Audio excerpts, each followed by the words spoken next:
So this is 11:15 local time in London on Saturday, the 27th of March 2021, and 22:45 hours GMT.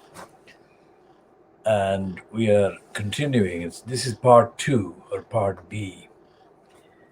And we are continuing with the theme, the general theme that is shown there, the racism at White Rock, previously known as Black Rock, as shown to Esma Bengabsia, the Arab, obviously Muslim woman, born in the USA and by birth an American citizen. And Shamima Begum, who has been robbed of her British citizenship by birth, and the robber was the son of a Pakistani bus driver, Sajid Javid, while in post as the UK's Interior Minister. And the robbery of the life and dignity and honor and freedom of Sarah Everard while she was walking home from a visit to a friend earlier at the beginning of this month. I think the date is 3rd of March 2021. And the reaction of the London Metropolitan Police to the peaceful vigil and protest against her abduction and possible rape and murder by, this is chilling, a so-called serving policeman in the Metropolitan Police. And the Bristol in London, in England, the Bristol protests against police, and today's disclosure by the staff member of the Daily Mirror that he was beaten up, despite the fact after he told the police in Bristol that he was a journalist. And the Tower Hamlets Council serial neglect of the safeguarding the children duties the Tower Hamlets Council owed to the 4 schoolgirls, including Shamima Begum, over a period of about 10 years. And we are concerned about the fact that it wasn't a one-off. Tower Hamlets Council in East London, one of the London boroughs, or one of the England local boroughs, where the people in the population, in the electorate, include significant numbers from Bangladesh, India, and Pakistan. And we are also going to update on the Charlie Hebdo cartoon of the Prophet of Islam, peace be on him, which was shown to a class by a teacher in a school in Batley in West Yorkshire. And the speed with which the current UK cabinet member,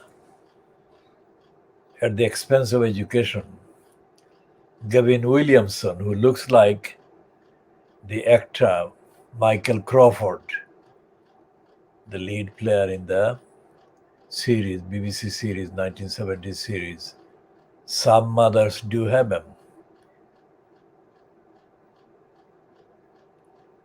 And the assorted other revelations about the corrupt the racist and the unaccountable judicial bureaucracy in the UK,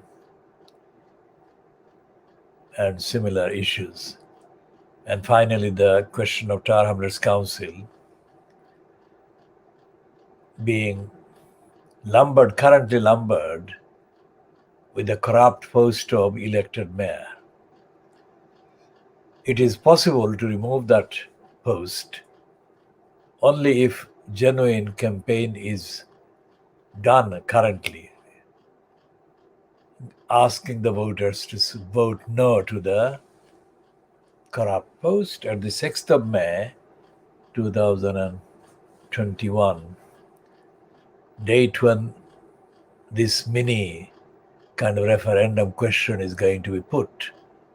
If the people don't vote no, when Tower Hamlets is condemned, then Tower Hamlets Council and the community, insofar as the community is affected by the behavior of the council, is doomed to get even worse than it is now, or it has been so far.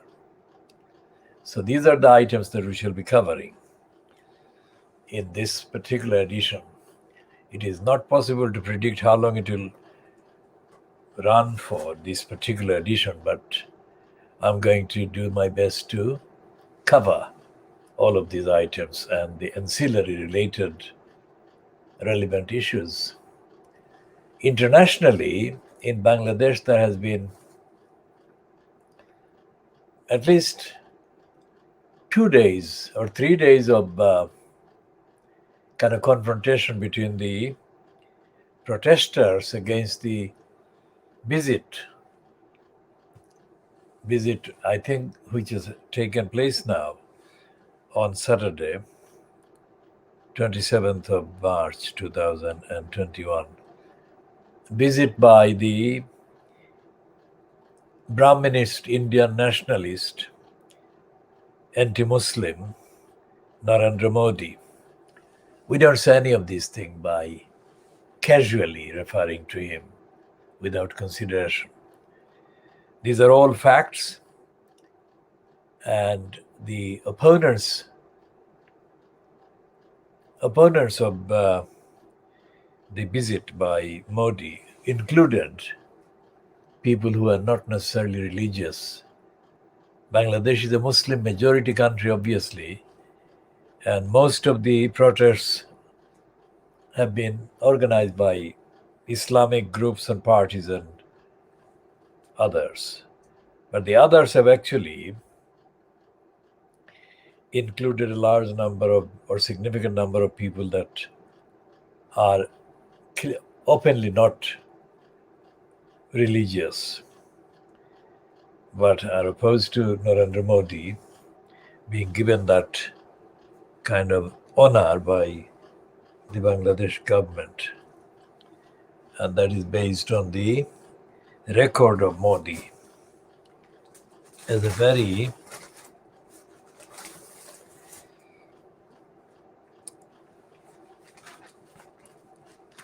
inappropriate kind of guest. I mean, factually, Modi is the one that flew to Rangoon, which is renamed now as Yangon by the Burmese kind of regime, shortly after the international news kind of media began to publish the main report that the Burmese had carried out a genocide against the Muslim Rohingyas.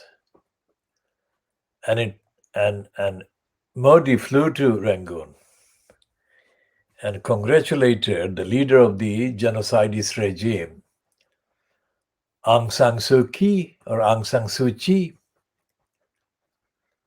And Modi has, since 2017, the year of the genocide of the Rohingyas, has been regularly creating pretexts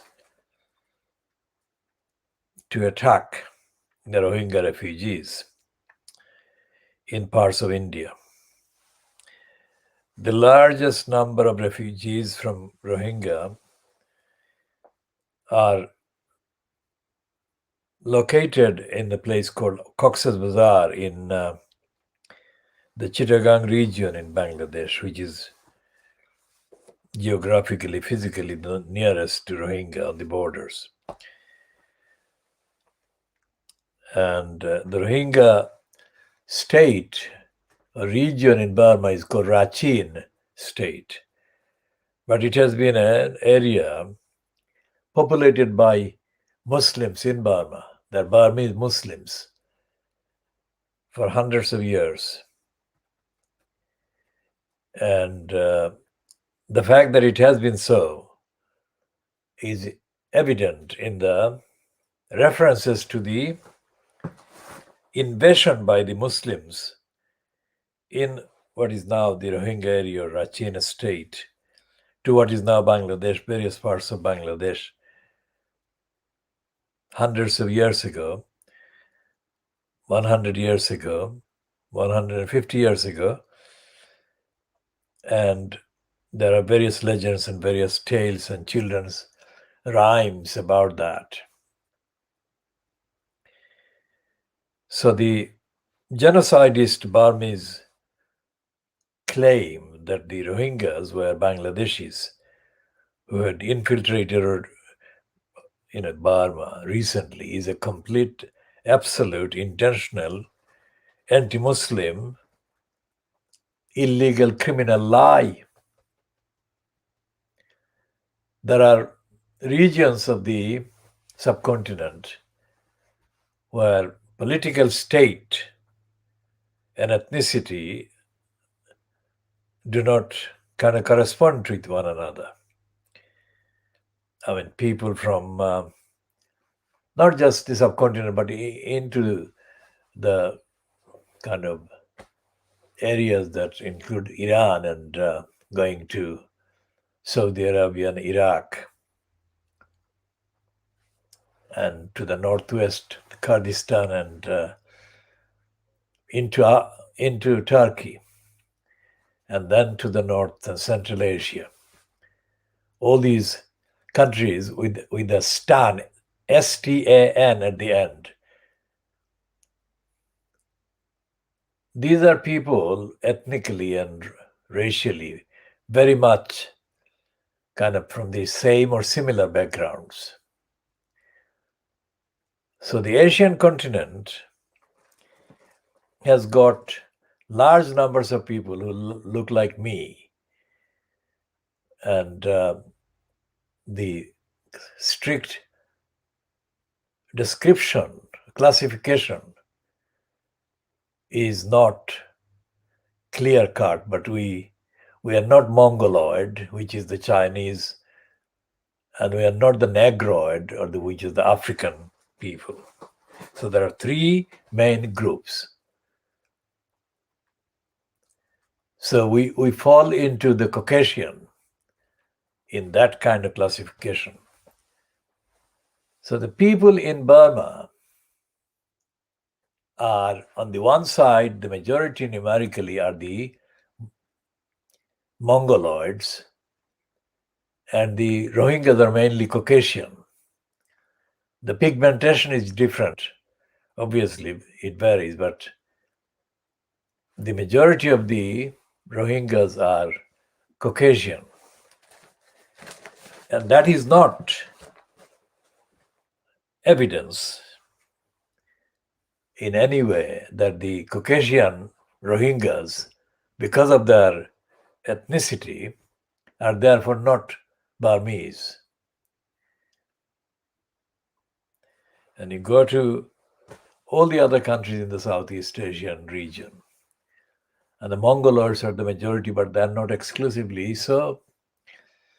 And if you go to Indonesia and you go to Malaysia and other parts, you will find a mixture of people from the Caucasian and the Mongoloid kind of backgrounds, and there are mixed parentage and mixed ancestries. And in the Uyghur region, where the Han Chinese have been persecuting the Muslim Uyghurs, you have got predominantly the main ethnicity origin includes significant Turkish background people. And the Turkish background people and the Arabic kind of background people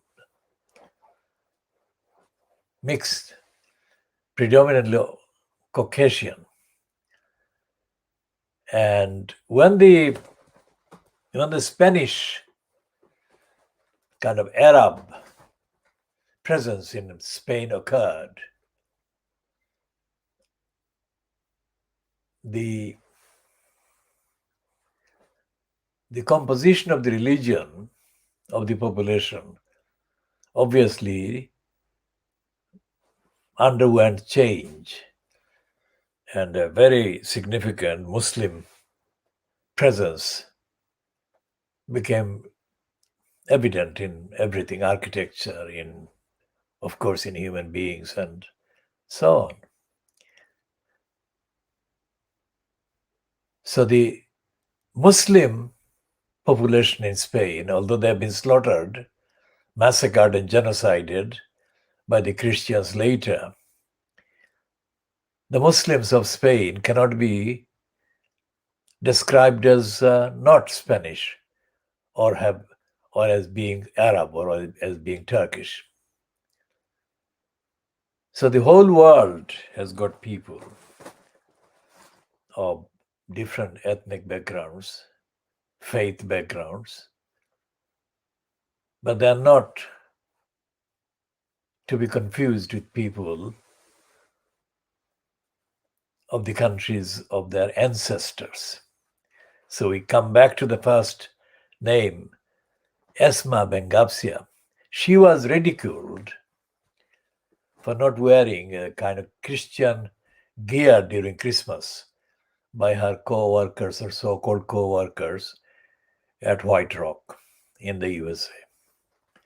And she was targeted because she was of Arab origin and she was a Muslim. And of course, she was a woman. And she was, in all those titles and descriptions and categories, she was numerically in a very small minority. And the fact that White Rock has the audacity, the contemptible and contemptuous audacity this month to say that they are going to address the issue of diversity proves that they are more racist and more brazen and more corrupt and more criminal in their outlook than Thomas Babington Macaulay was in the 1830s, when he said that he was foisting the English education system for the subcontinent, aimed to turn the Indians, that is the people of the subcontinent, including those who look like me, looking like me on the outside and on the inside, becoming English in a brainwashed, completely coconut way. And the coconut way exemplified by the likes of Sajid Javid and Priti Patel. I mean, one of the current conservative, anti-Muslim, racist, sub-intelligent members of parliament who really looks very unpleasant, let's put it this way. And it goes with his unpleasant rhetoric and hateful kind of opinion and attitude and outlook. And this man has been, Edward Gardiner, to say his name. He has been given the space and the media to spew against the most vulnerable people, the refugees and the asylum seekers. So, Every single statement that Priti Patel makes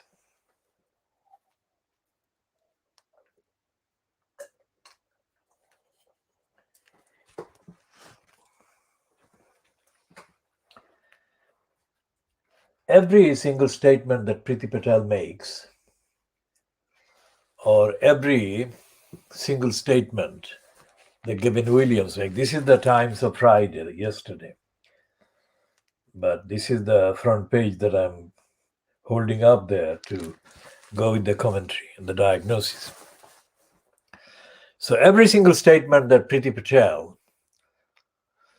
the UK Interior Minister in the cabinet of the Boris Johnson cabal, is a hostile statement. And it's a racist statement that is only describable on the evidence as being part of the script of the National Front and the British movement of the 1970s and 1980s. And when Cameron took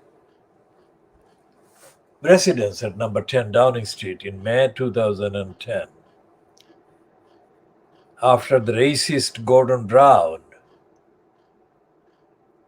kind of collapsed and came apart,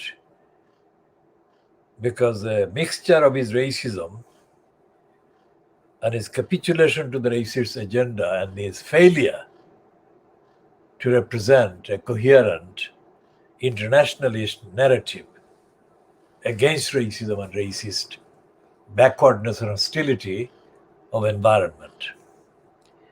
When Cameron took over, Cameron's first things were one visit to Tower Hamlets, East London, number 28 Commercial Street, London E1, where the Toynbee Hall is based.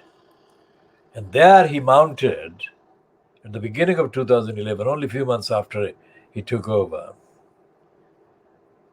a very corrupt and criminal intended attack on the poorest people in this country, focusing attention and isolating the integrity of the people, disparagingly, insultingly referred to as the benefits claimants. And this was a very corrupt and illegal spiel that he made. And in that, he also prepared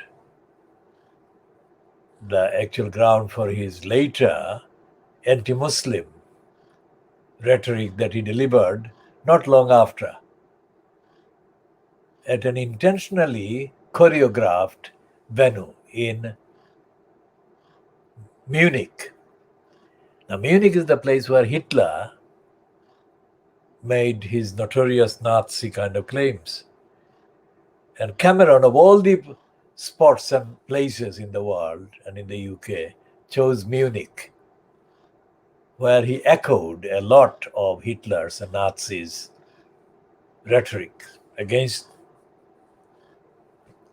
people that Cameron condemns as migrants or asylum seekers. In his book, migrants and asylum seekers are not social constructs, but the people who are migrants and asylum seekers are in that position because of their heredity, because of their origin, who their parents were or who their families were. So this particular diagnosis of Fleet Street in the mainstream media in the UK, and the main political kind of post holders. This is being broadcast at a time when all the neo-Nazi, and fascistic kind of agendas of the 1970s and 1980s in Britain, and of the 1930s, for example, Oswald Mosley, and it is black in his black shirt movement. They are now official government policy now. This is not a joke. Fascism that has been fought by people in Britain for correct reasons is now official government policy.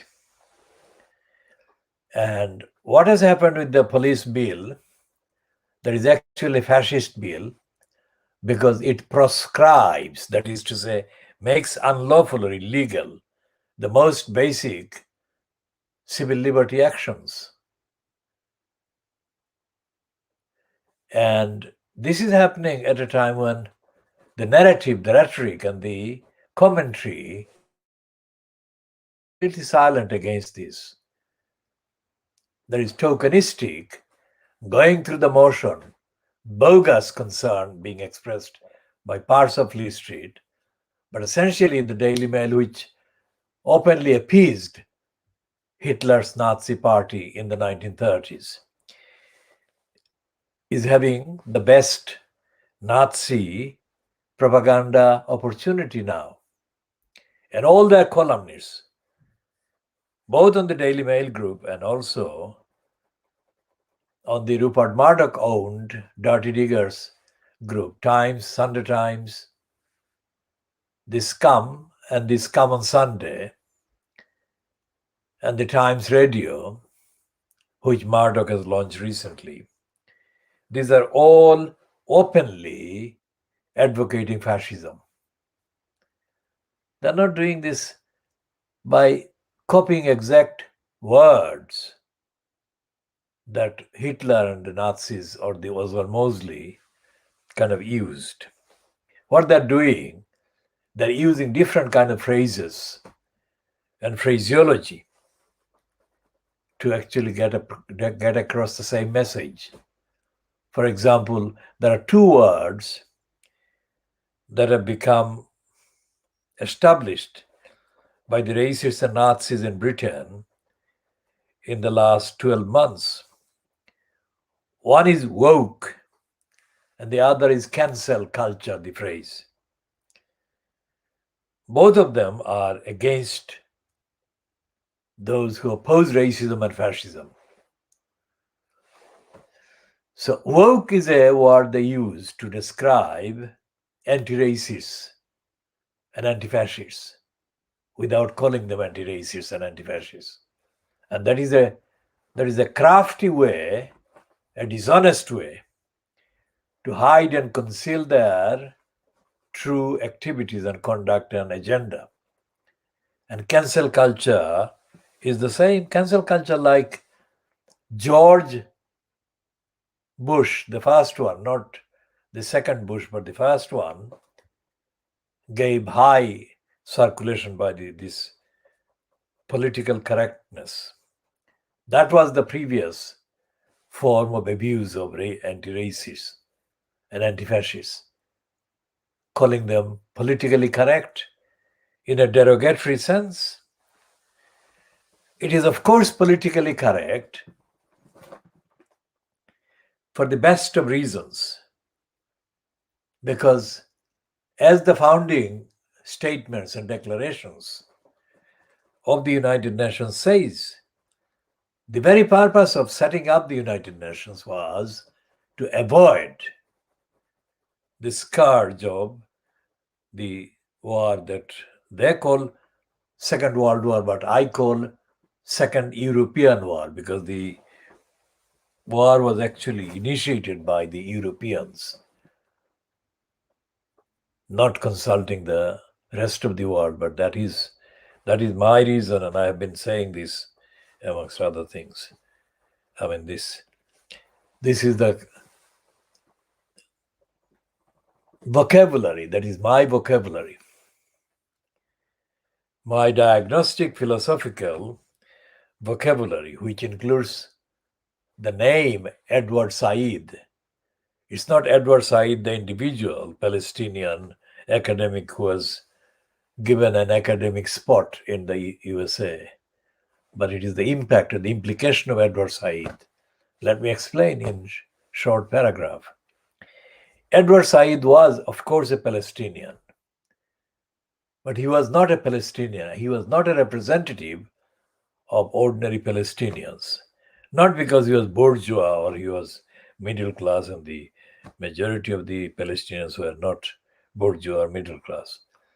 Edward Said was a Christian, and in the totality of the Palestinian population, Christians are not a significant component. Regardless of that, whether they're significant or not, the reason why Edward Said was given the job by the Americans, who lost no opportunity but to mention that he's a Palestinian, is dubious and corrupt and absolutely linked with the anti-Muslim agenda, the crusade agenda. That was to show that the otherwise anti-Palestinian kind of Western institutions were really comfortable and had an academic, Palestinian academic. It is the diversity deception. But they were using Edward Said, not him. Remember, I'm making a distinction, because one of his works is the Orientalists. So he did make some original contributions and did some original thinking, etc. But the reason why the racists in the USA and the UK and across Western Europe and the remote kind of colonies like in Australia and South Africa and New Zealand, the reason why they over mentioned Edward Said was to show that they were not against the Palestinians, which was an absolute lie. They were against the Palestinians, and they still are. But they used Edward Said to promote their corrupt, racist, anti-Muslim agenda and narrative. So, Esma Bengabsia is not encountering racism or anti-Muslim hatred in America for the first time. She is not the first Muslim, let's say. In Canada, over the border, an Arab Muslim woman was the subject of a lot of discrimination, which I have covered and which I drew attention to in this country. And this is not a one-off thing. The Canadian Muslim woman was not probably born in Canada, but many Muslims born in Canada and those who come to Canada from Muslim countries or backgrounds are treated in the same discriminatory, hostile way. And no matter how trendy the Trudeau child is in his various pretensions, he is a racist, he is an anti-Muslim, as any of the others in Canada, in the Canadian judiciary, the Canadian parliament, Canadian media, and the Canadian governments.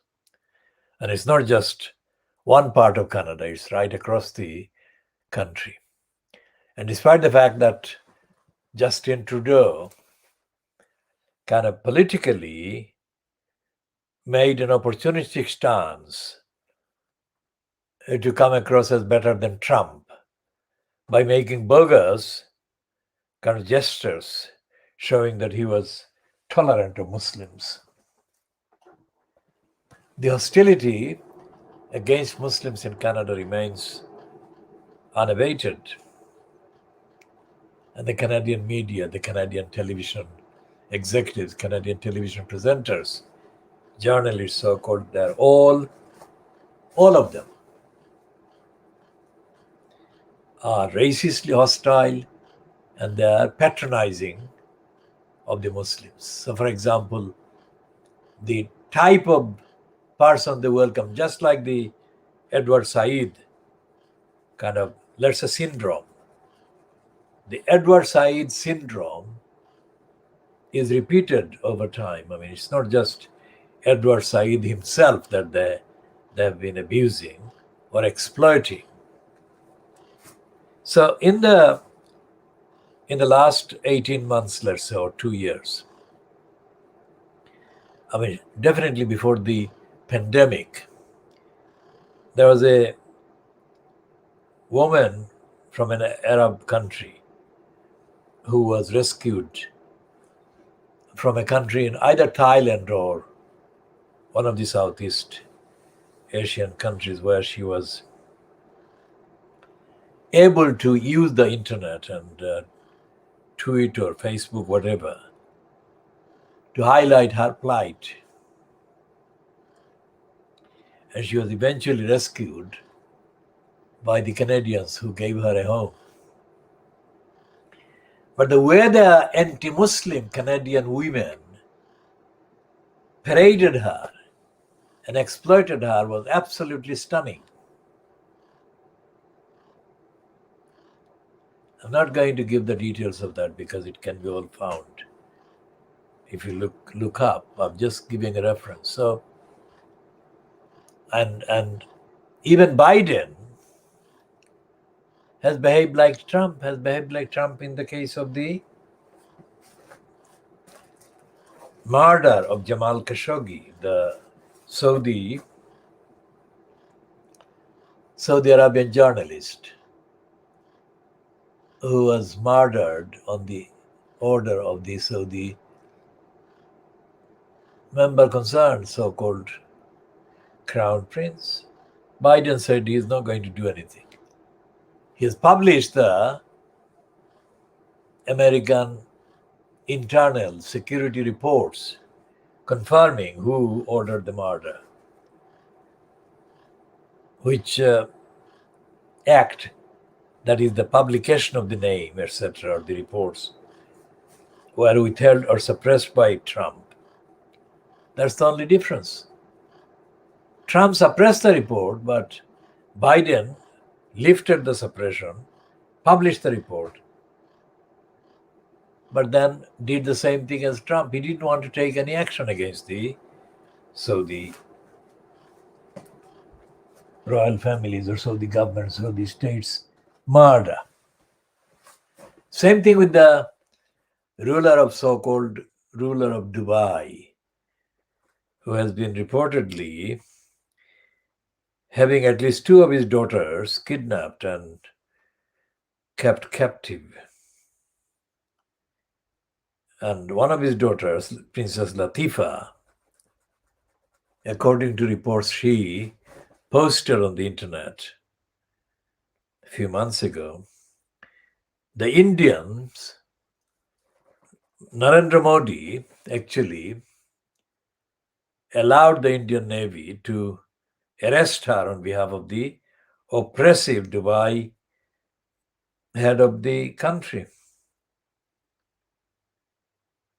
So Modi, who aided the Burmese genocide narrative and commentary, wrongly saying that the genocide followed, that is, it was a response to Islamist extremists that were operating in the Rohingya region. The same anti-Islamist Modi used the Indian Navy to harass and terrorize and imprison and hand over to her oppressor a woman that was oppressed by a Muslim head of country or head of state. So all of these things are facts, and all these connections I'm making are facts. And the final kind of point about this part is that there exists no state-based or international forum of Muslims offering real material help to victims of oppression in Muslim countries and by Muslim regimes as well as other regimes. So it is not true just about the international level. Domestically, in Muslim majority countries, there is no real forum for offering and helping support to victims of oppression of all kinds in Muslim countries. And so that can be easily extrapolated to cover the whole world. Muslims, so against all of that background, and I'm making that background intentionally in order to highlight the corruption in all of this. When I say that the Muslims protesting against the Batley School teacher over the cartoon, when I say that they're doing it as a unrepresentative action, I mean all the other things that are going without any action by the Muslims.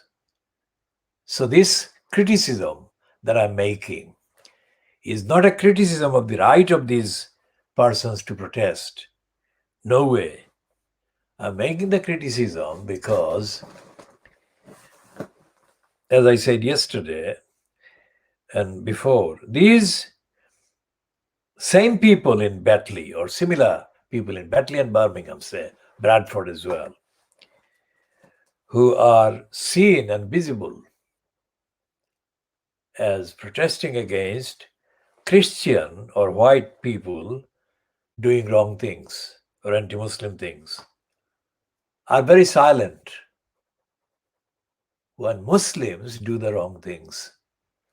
As I said about the whole gang of rapists across the northern English regions, where gangs or gangsters born in Britain to parents of Pakistani descent and origin, targeting mainly white girls whom they abused, sexually abused in the most horrific ways and for too long, too many years. How is it that no Muslim leaders or groups came out in the street with demands for action against these people and the demand for stopping the whatever was giving rise to and allowing these gang and gangsters to do these horrible things to the white girls? I mean, this is absolutely outrageously corrupt and criminal and must never be condoned, and yet it has been condoned. It is still being condoned. So my range of criticism actually includes everyone. It may not be a very entertaining presentation of a picture of the world, but that is the truth. Muslims have absolute every right to protest against intentionally targeted attacks on Muslims for being Muslims, or targeted attacks on Muslims by disregarding the Muslims' faith, as has happened in this case. The Batley Grammar School teacher who used the Charlie Hebdo cartoon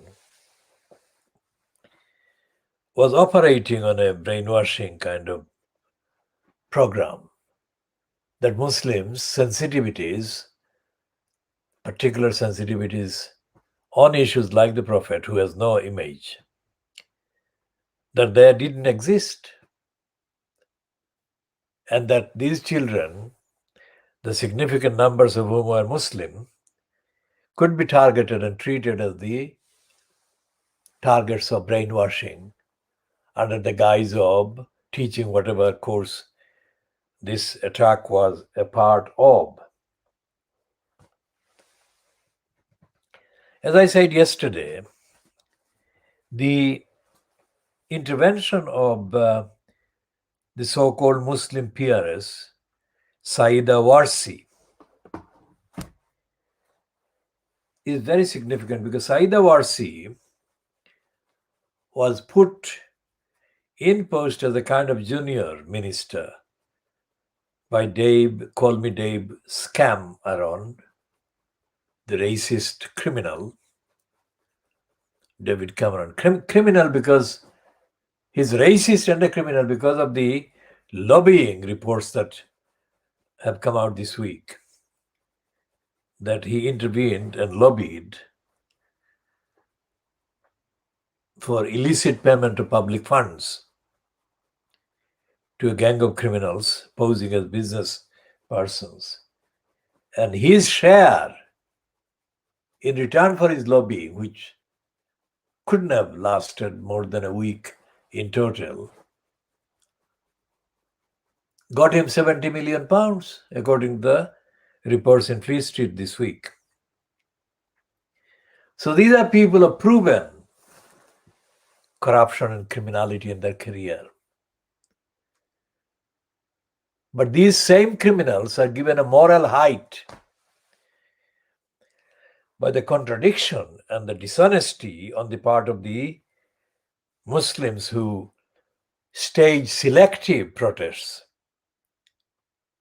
and don't actually protest in accordance with the real teachings of the Prophet, in whose honor they are doing the protest in Batley, for example. Now, this is a serious, very serious failing among the Muslim peoples across the world.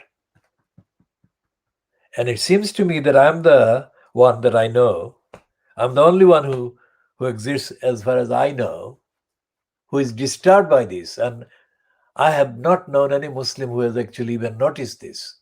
How outrageous, how astonishing. And I include so many Muslims, so-called, who have done their PhDs and other so-called higher studies, postdoctoral research and everything.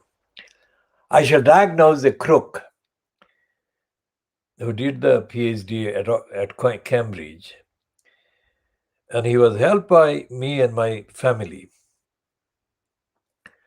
And this criminal turned out to be an absolute criminal who has been one of the causers of the multi-billion pound damages that I've been talking about.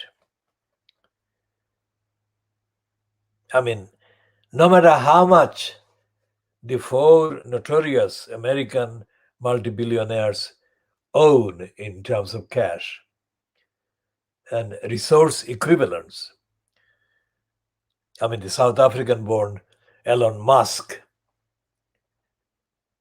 and Jeff Bezos and Bill Gates and the owners of Facebook, let's say. No matter what the actual combined resource equivalents would be if all their known personal so-called wealth were to be put together. It may exceed $1 trillion or so, but that would not even match, let alone exceed, in cost terms alone, the work that I have been doing and the impact and the implication and the effects for the good on the whole of humanity. Remember what I'm saying, because this is not the first time I'm saying it, but this is very important. And this relates to the corruption and the criminality and the dishonesty in the community in Tower Hamlets that has got contributors and criminals of all backgrounds. But the criminals of the Bangladeshi Siloti Muslim background are the main kind of criminals, perpetrators in a series of crimes against knowledge, crimes against humanity in terms of delaying and disrupting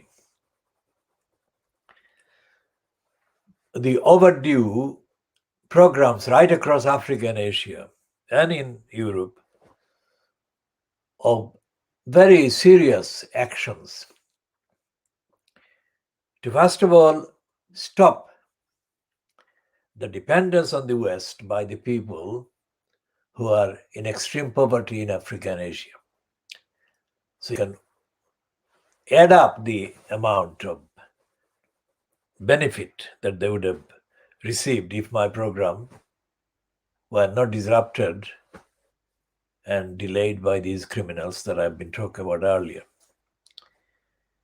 There are anything in Asia and Africa. Asia, of course, is the home of the largest numbers of people on the planet. But the poverty suffered by the people on the planet also exists, of course, across Africa. The number is different. The number is smaller than the number in Asia. And there are various levels and various facets of poverty. I mean, poverty is material poverty, food poverty, shortage of housing, etc. But there is this intellectual poverty, the poverty of thinking, poverty of thought and thinking, and the freedom to think about the whole community and whole humanity other than just for yourself. That is the impediment that has been fostered and perpetuated for a very long time, too long. People talk about poverty just in terms of food and shelter. But the serious, real poverty is the removal of the potential to think independently and think generously and think about the whole world, not about yourself.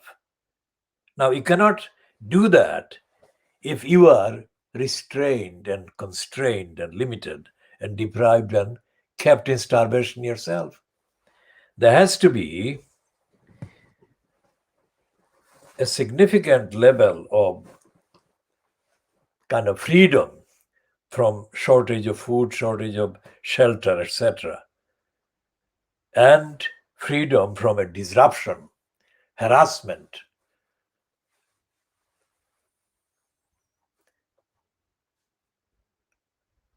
For people or individuals to make use of their potential to think. The intellectual aspect of human life is completely absent from all discussions about poverty. Think about that. I mean, lack of poverty or freedom from poverty is not just about food, eating food, and having a shelter. It's much more than that, much, much more than that. So that is one level. The other level is, as I keep coming to the issue that I associate with the likes of David Neuberger. Now, Neuberger is a German Jewish kind of person, origin, or Polish or Eastern European. And David Neuberger is a relative of the Jewish kind of public figure called Julia Neuberger. But these people have been given platforms because they're white. If they were not white, they would not be given platforms of the type that they have been given. As I have said, I never craved any platform because I do the campaign regardless of those things, and I operate, and I've always operated at a level intellectually, not conditional on those platforms. But most of the people in my knowledge, with the background, that general backgrounds that I am from, in terms of the country, the ethnicity, and other things, would not be given the platforms that Neubergers have been given. But when they are given those platforms, they don't actually use the platforms, and they have never used the platforms, evidentially I'm saying, to recognize or equally recognize people from Africa and Asia.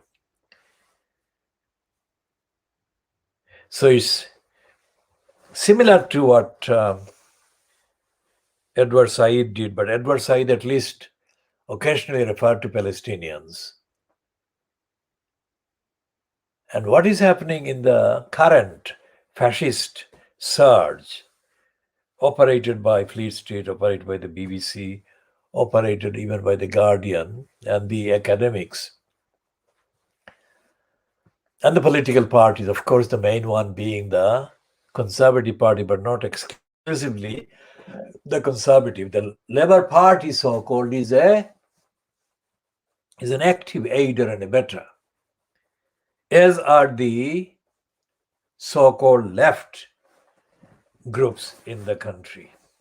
As I said earlier, the Socialist Workers' Party, on its records,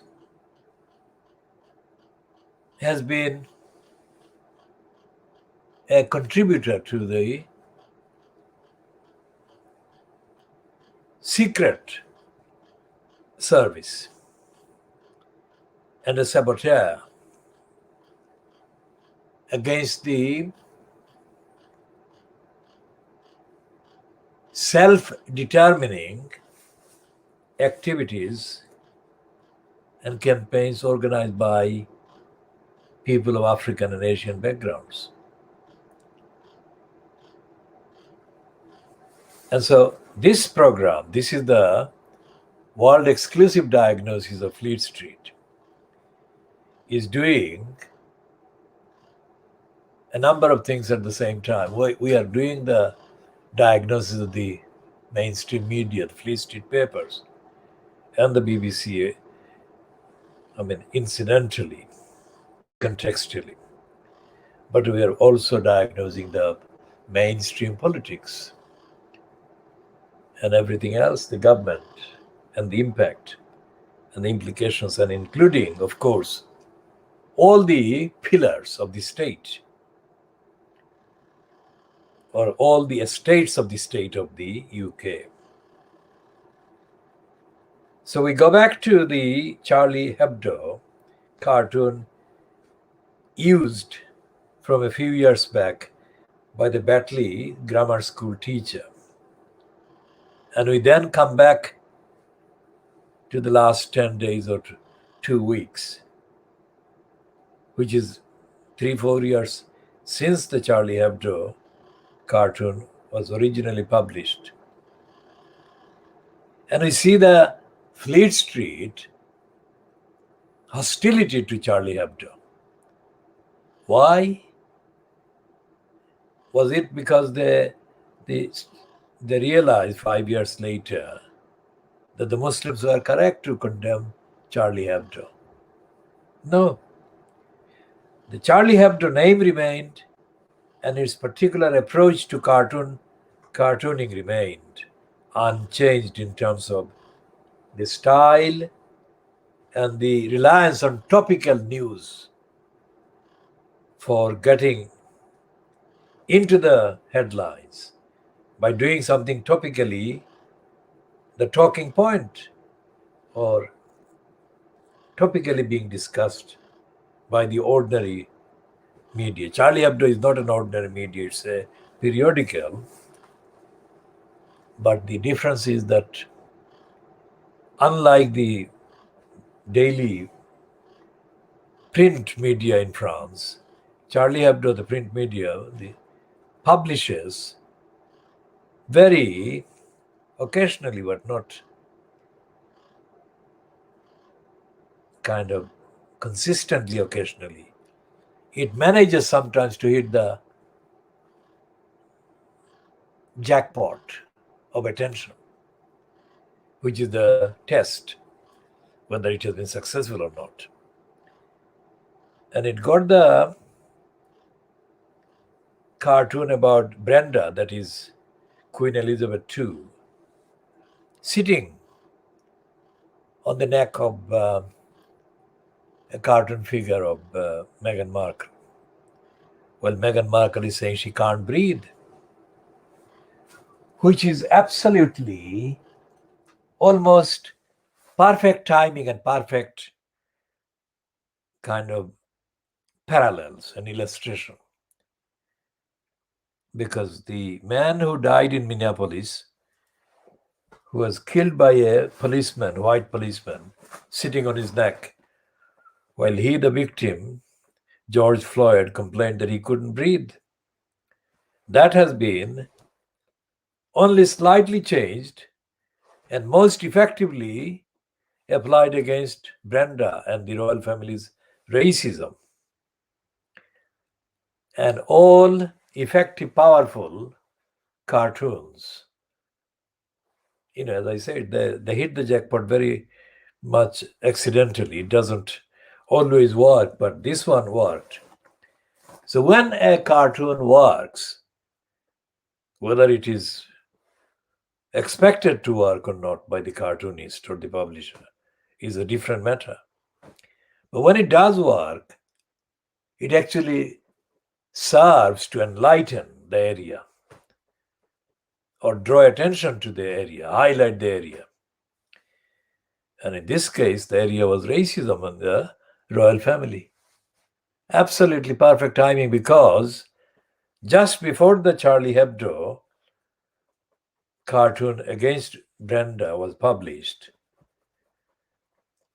Diana's eldest son, Williams, was heavily promoted as saying that the royal family was definitely not racist. And Charlie Hebdo completely sank that particular denial.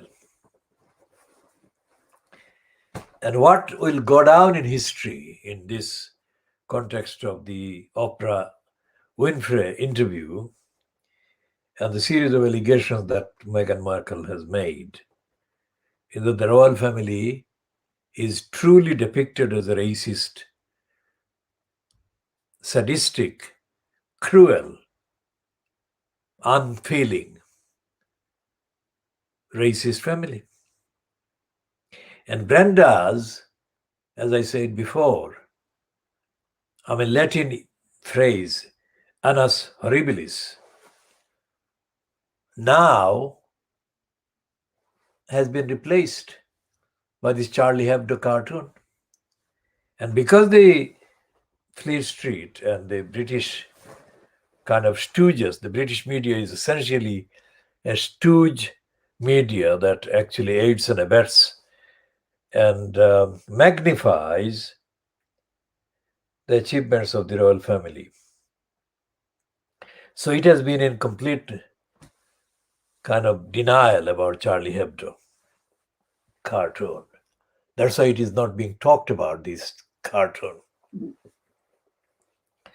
But internationally, Charlie Hebdo and the depiction of Brenda as a racist sitting on a black person and suffocating them will not be forgotten, let's say. And what that shows is that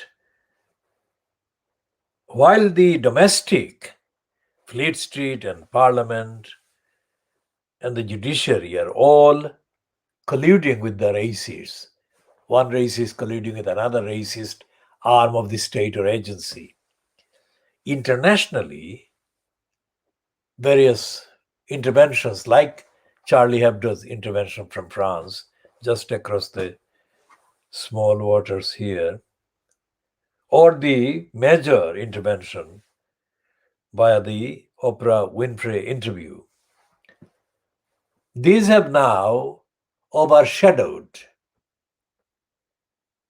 the crass and stupid self-confidence and state of denial by Brenda's family. And these have exposed Brenda as a racist monarch. I wrote in January 1991, a piece on the front page of the weekly Adhikar, that is Rights, based on the statement by a then Labour Party member of Parliament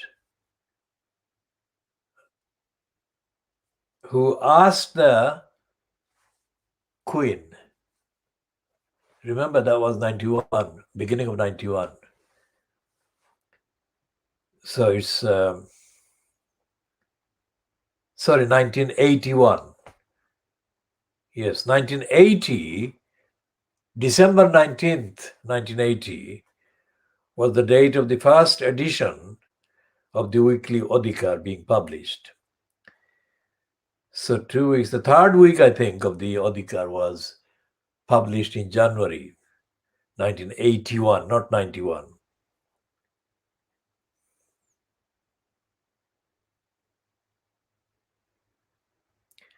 So just 40 years ago. And I used the picture of Brenda on the back of a horse. And I said, it was a Labour MP who had actually made the statement, which I paraphrased and turned into report contextually. And it was, the headline in Bangladeshi was Rani Elizabeth Kotha Bolun. That is, Queen Elizabeth, speak up. Contextual English translation. And that was the Labour Party MP in the House of Commons at the time who called on the Queen to speak out against racism. It wasn't something I made up. It was a news item, strictly conventional, and was based on the statement by that particular Labour Party MP. Now that showed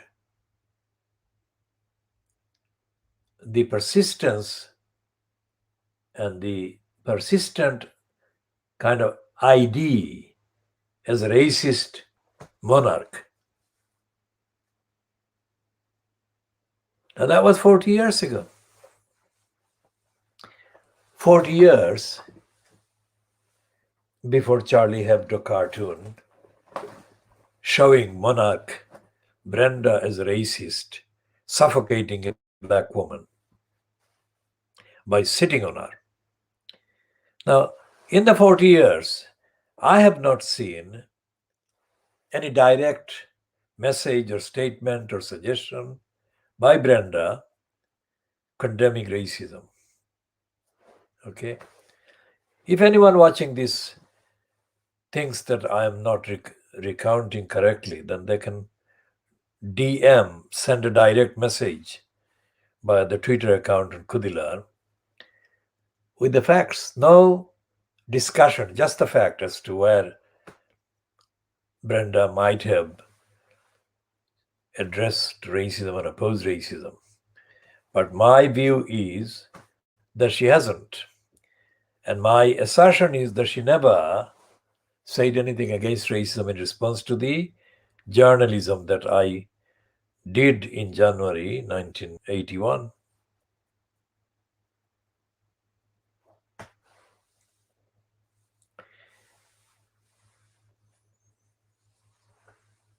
Now, compared to the racists, the obvious racists, Fleet Street and their counterparts in the broadcasting media, and the counterparts in print, even in France and in Washington, D.C., in New York, in Los Angeles, just to mention some of the key kind of capitals or locations or metropolitan addresses where the main print media are based at.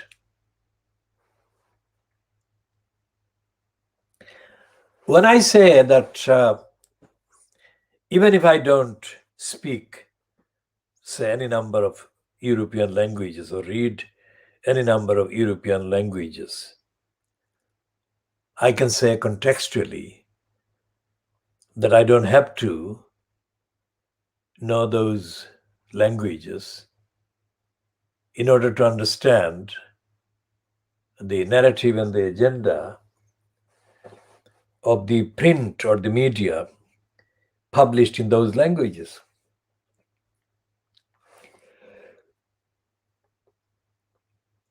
Because the evidence of the last several decades of my daily study, examination, and diagnosis of the sort of press media convinced me that despite the fact that they are kind of rivals in many respects, one state is rival to another. Say, for example, the Greeks and the Italians are rivals in many ways. So the French and the Spanish are rivals.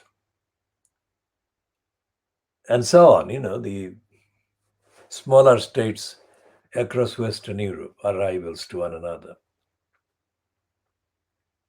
Even Moscow, despite the fact that Vladimir Putin is not a socialist, effectively he's a capitalist of ordinary standard description.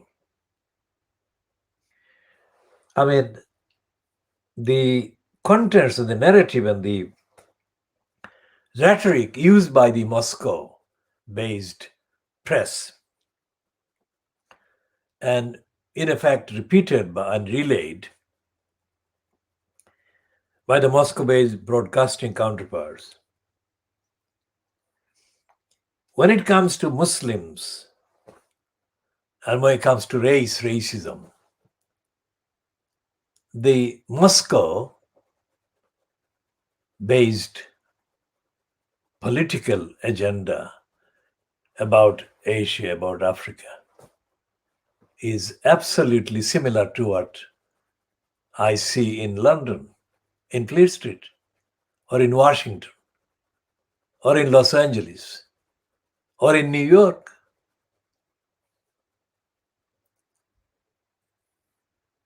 Now, that is not to say that the Indian equivalents, the press, are Indian in their coverage against Muslims.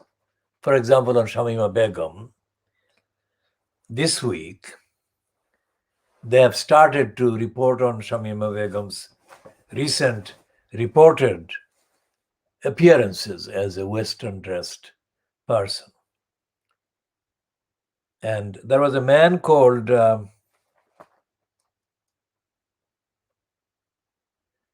there was a sycophant for a very long time, for 40 years or so. A man who was the editor and publisher of a thing called the Blitz, Rk Karangia. Now, I'm not presenting this based on a script, I'm speaking from memory. So you can imagine that Karangia was a name that I was coming across quite often for a very long time. Rk Karangia was not a Hindu, not a Brahmin, but he converted to Hinduism late in his life. He was actually of a fire worshipping religious background, that is Parsi. He was a religious Parsi background. same as freak dondi. Now, Haque KhoodeelaarTV published what Fox News is known as currently in the USA, or even worse, more ferocious and corrupt propaganda sheet for the narrative of the Nehru family and Nehru dynasty. But although it was mainly to help the regime of Jawaharlal Nehru and his daughter later, the actual contents, the ingredients of the lies that Haque KhoodeelaarTV published in the Blitz gave the first persistent platform for what to become the BJP. Although it wasn't BJP as such or Hindu nationalist, but it was full of anti-Muslim hatred throughout. While the party political line that Haque KhoodeelaarTV ran was mainly in support of the Congress party at the center. So Haque KhoodeelaarTV is long dead, but his name, the Blitz, is still there. So this week, the Blitz says, caught up on Shamima Begum and has done a very anti-Muslim, corrupt, untruthful, fictitious attack on Shamima Begum. Not because they've got any evidence to substantiate anything about her, but the fact that she's a Muslim is enough for them to have a go at her, go to town against her. And I say that strictly as a contextual reference. And so therefore the other Indian kind of press, mainstream press and broadcasting outlet are going to be unsympathetic to any campaign for justice for children like Shamima Begum, because our campaign for these 4 girls, that we have been campaigning for the 4 girls, justice for the 4 girls, is from, let's say, the calendar year 2010 up to 26th of February this year, when the Supreme Court actually acted as the rubber stamp for the UK anti-Muslim Home Office and said that Shamima Begum was a threat to national security. Now there is no evidence. And this is the one, this line is being repeated by the Indian anti-Muslim fascist propaganda outlets, as typified in today's post, carried by the current form of the legacy of Haque KhoodeelaarTV, the Blitz.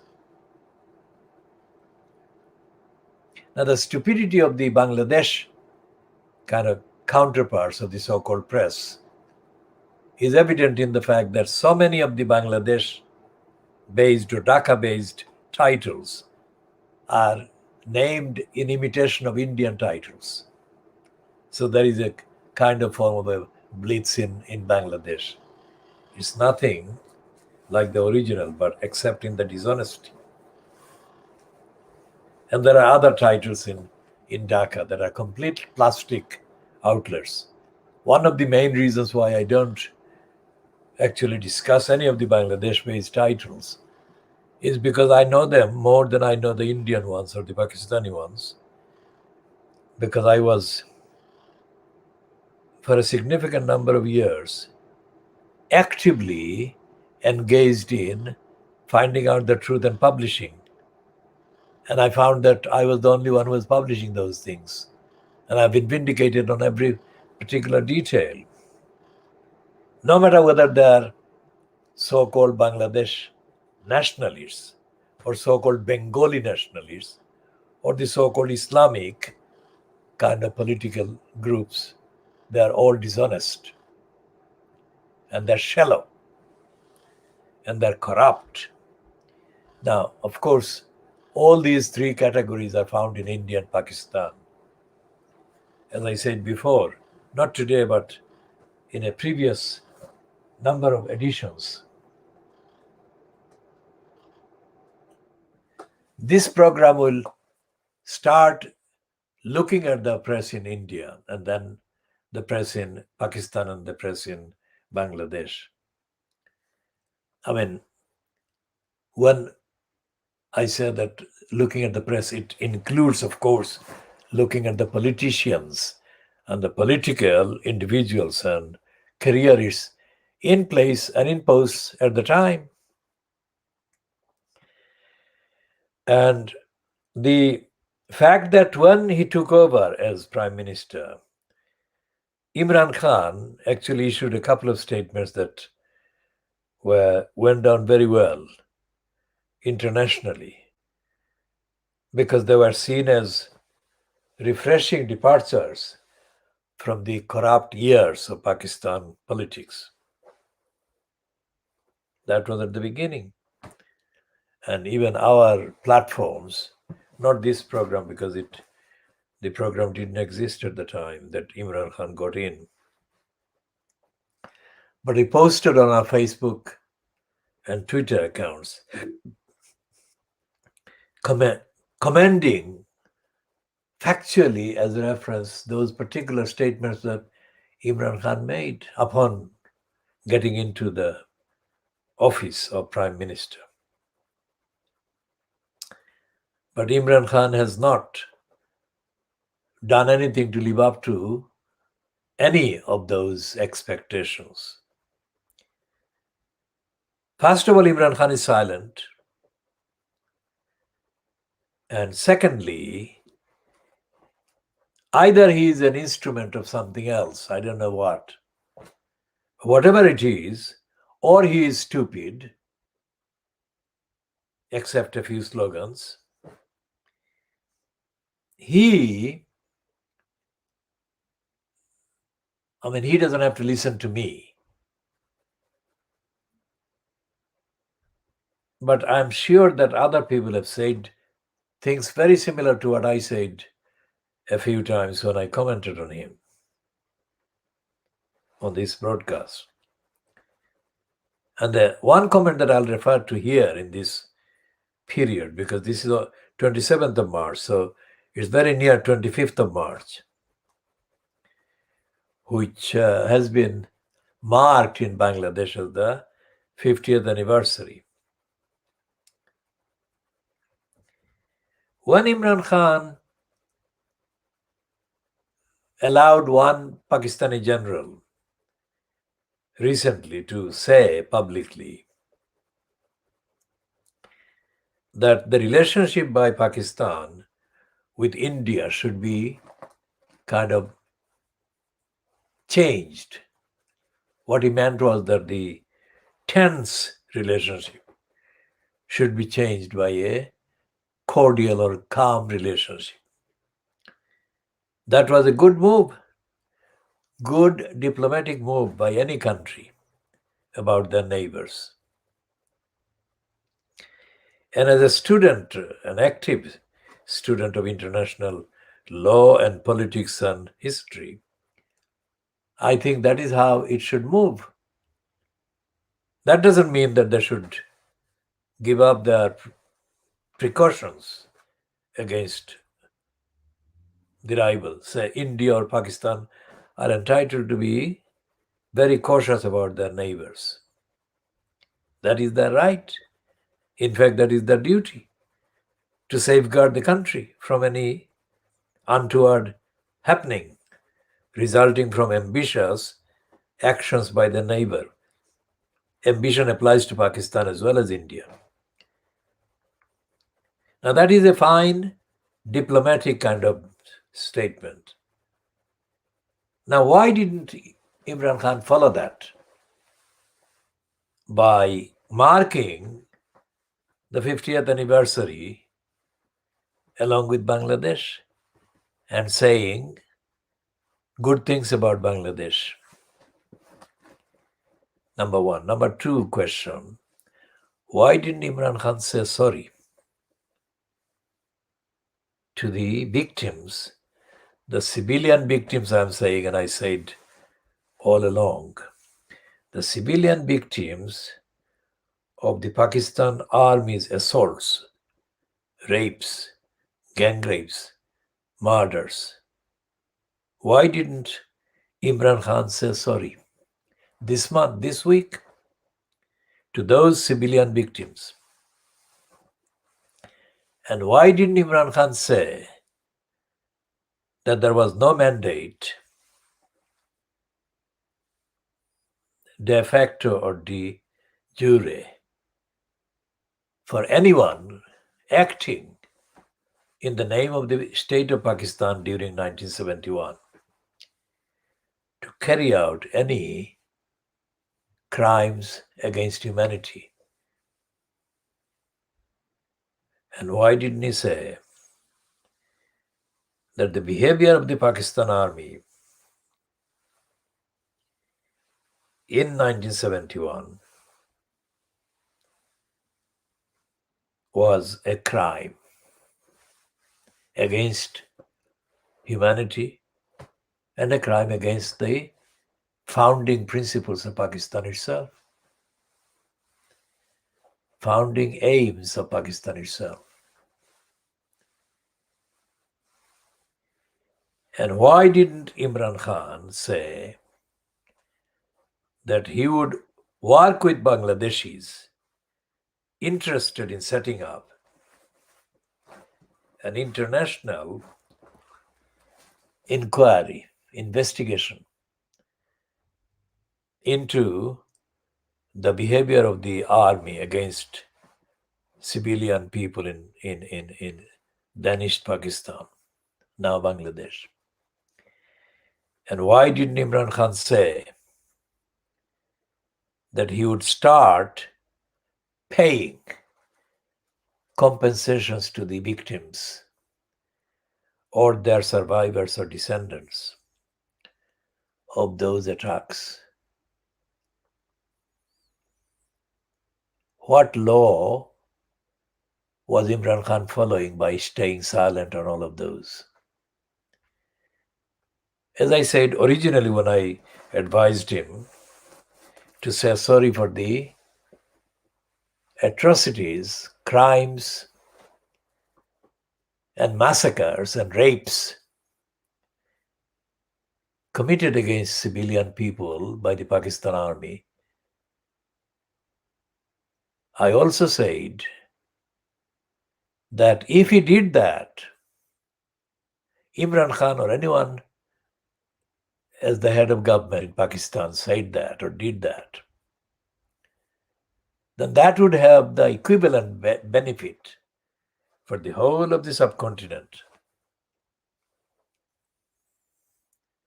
measured in trillions of dollars. Because the people, the civilians in Pakistan, the civilians in Bangladesh, and the civilians in India have never asked for and most certainly do not need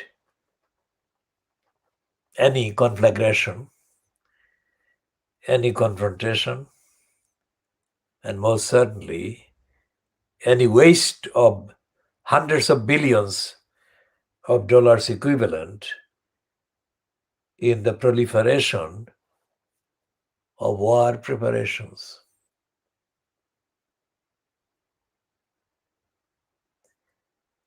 I mean, that is the only chapter 1 of my general observation and advice. What is happening in the subcontinent, as I have been saying, is these three major countries, in terms of population and in terms of size, they have unforgivable numbers of people in poverty and hunger and starvation, all three of them. And migration is not an answer. And migration is caused in the main by instability, uncertainty, unsettlement, displacement, degeneration, caused in the country, in the region, in the state. And neither Bangladesh nor India nor Pakistan is addressing any of these. And with the exception of, my intervention in 1977 was probably the last Commonwealth-wide intervention, because the 1977 heads of government of the Commonwealth countries took place in London. And I confronted the then UK Prime Minister, the racist James Callaghan, as I did the then Indian Prime Minister, Morarji Desai. My conversations with the then President of Bangladesh, Ziaur Rahman, were wider than that, just one topic of racism in Britain. So I'm not including that in this list. I focused when I asked Morarji Desai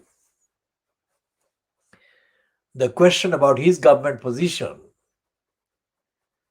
in relation to the racist attacks on Commonwealth citizens, that is Indians, Pakistanis, Bangladeshi, that are going on in the UK at the time.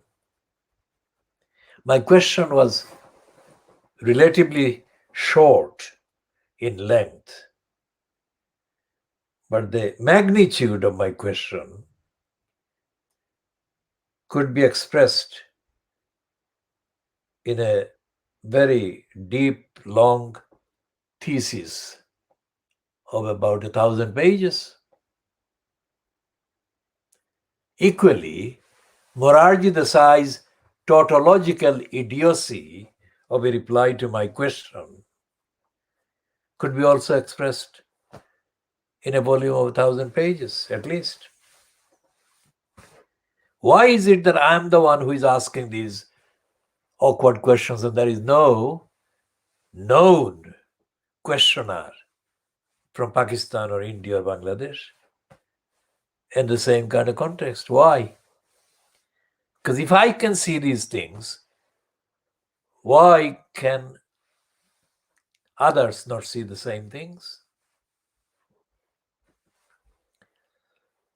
So which is why this world exclusive diagnosis of Fleet Street is much more than the diagnosis of Fleet Street. It's about the diagnosis of everything that matters to most people, everything that the few do by affecting the many. And it includes, of course, the behavior and the disastrous 5 years of Jeremy Corbyn, who in the last 18 months of his 5 years was brainwashed into using this phrase, for the many, not the few. That is a catchy, very catchy slogan. So where are the supporters of the Corbyn leadership? And what are they doing for the many? We come back to Tower Hamlets and we ask the question, what are they doing, the Labour Party, doing to represent the many in Tower Hamlets? The answer is a deafening kind of nothing, really. I mean, this is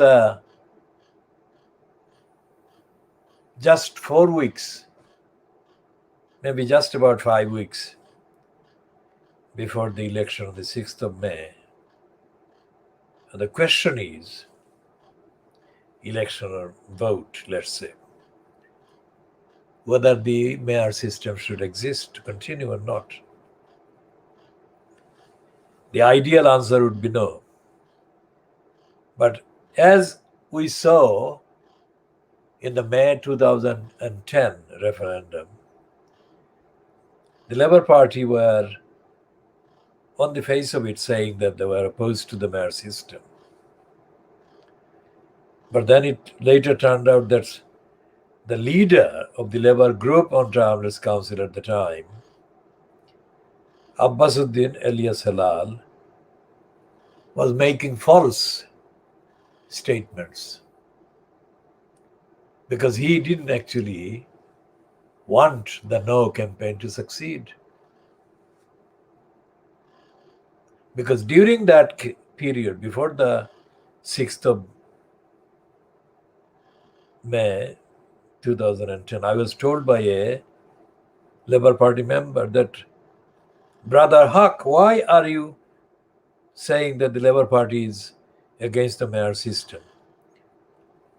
Abbasuddin Halal is going to selected members of the Labour Party in Tehran saying that they should vote for him as a candidate.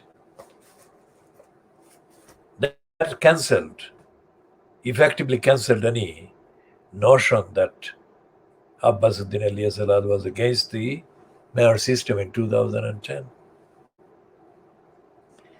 But the fact that he was allowed to pose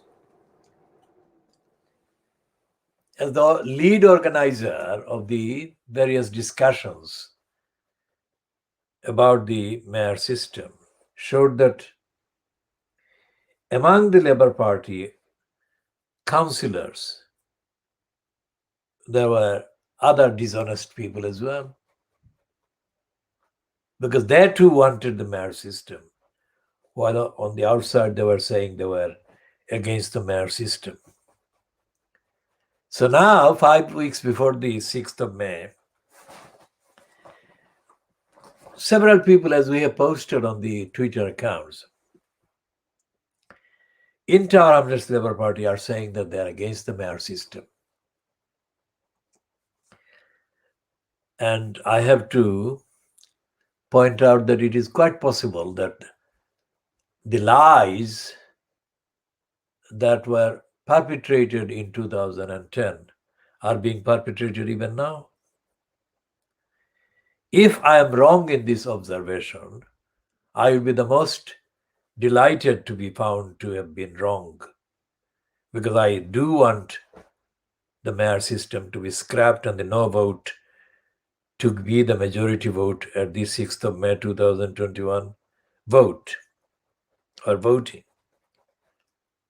But I don't see any evidence that a lot of people are actually campaigning to scrap the mayor system. That's all I'm saying. And as I said before, if I'm wrong in this observation, because I'm only hypothetically making these comments because the event has not actually happened, but it will be too late if I spoke with evidence after the event. So hypothesis has to be the main basis.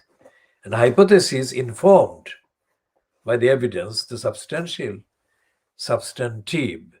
and substantiated evidence as found in the behavior of the Labour Party councillors in 2010. One councillor, who is no longer a councillor but was a councillor and was a campaigner for re-election as a councillor, was a person called Rachel Saunders.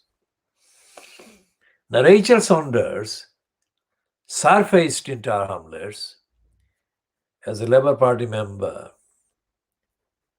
say about 20 years ago, thereabouts.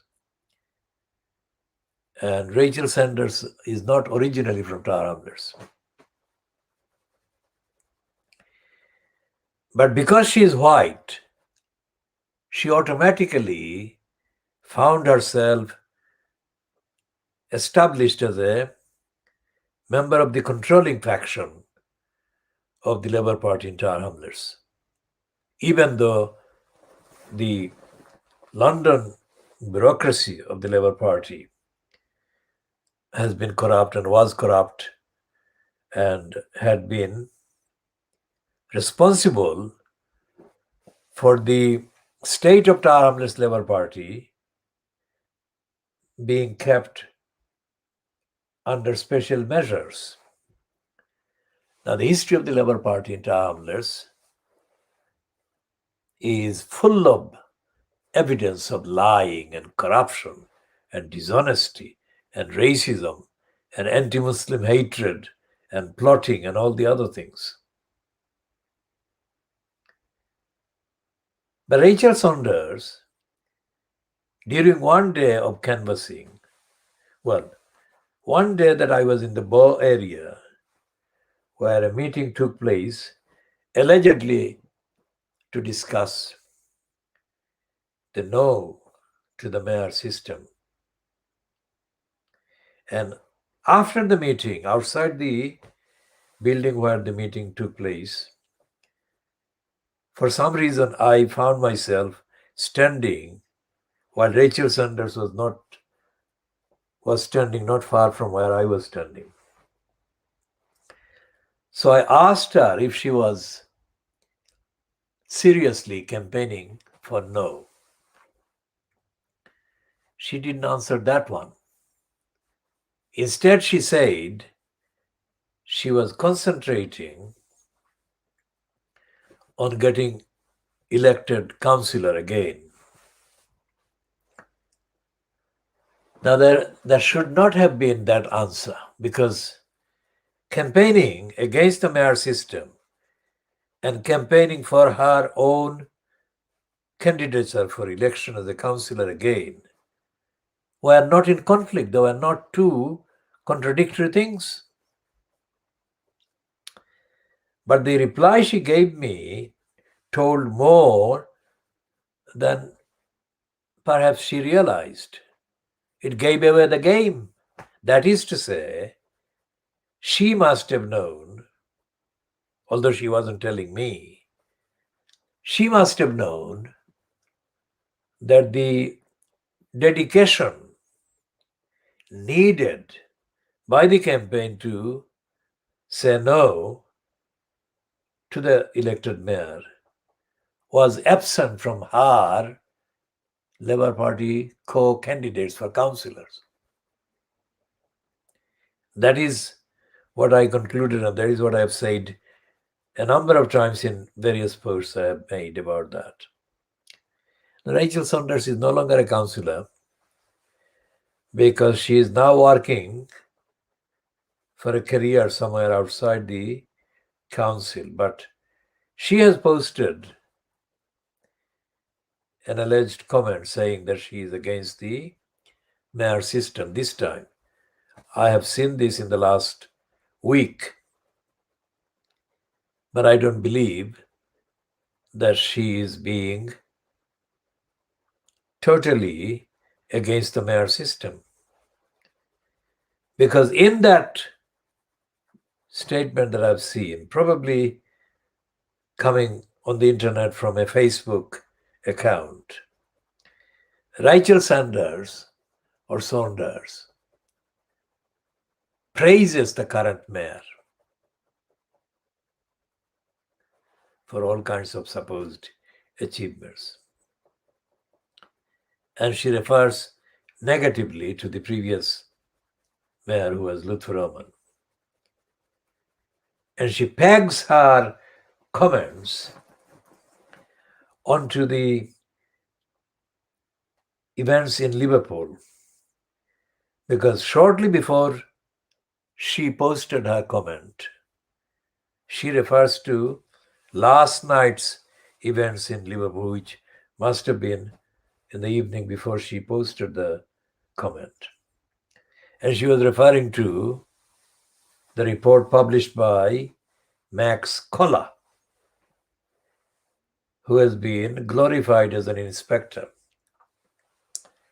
appointed by the current community secretary, Robert Jenrick.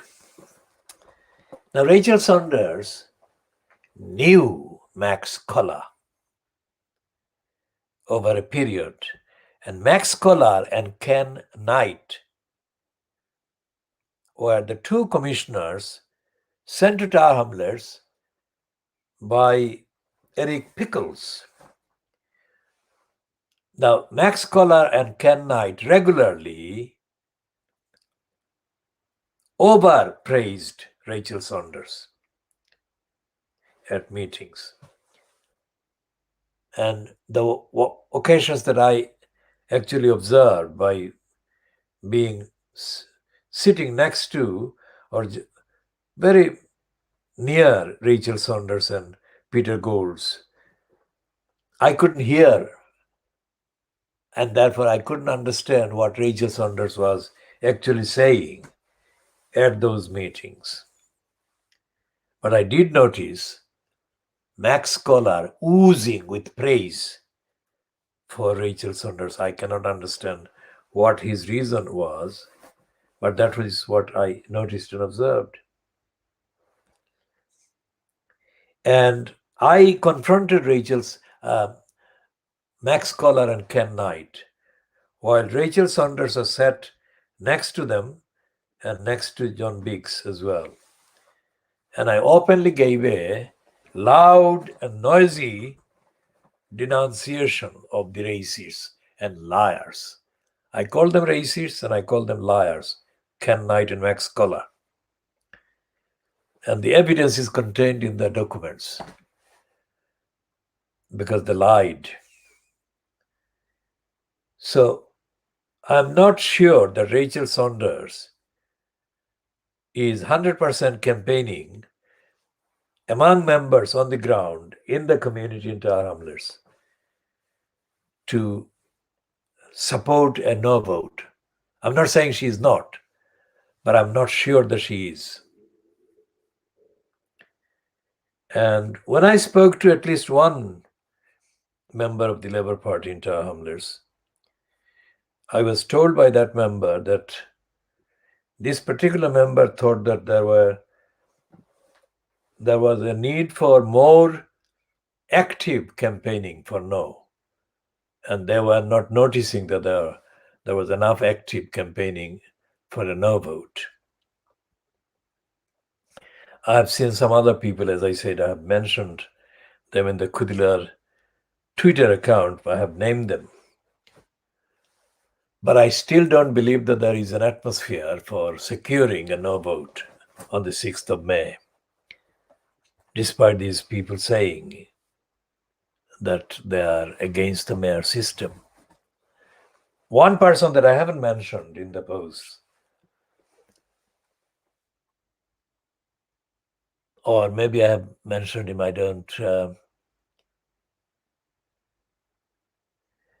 don't remember because I'm not looking at the actual posts now, but I can look later and correct any error that I'm including inadvertently in this particular statement.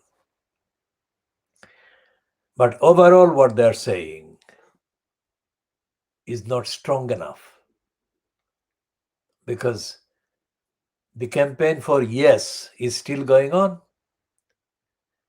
And the people who campaign for yes in 2010 are more or less the same individuals. And they are the people who have never apologized for the corruption, misconduct, abuse, and criminality that Lutfur Rahman, as the incumbent elected mayor, did. Remember what the executive mayor is, the elected mayor is. The elected mayor is the chief executive of the council. Full stop. The elected mayor says something and nobody has got a veto against the elected mayor. That's what Lutfur Rahman did for the years When he got in October 2010, so that was calendar year 2010, 11, 12, 13, 14, 15.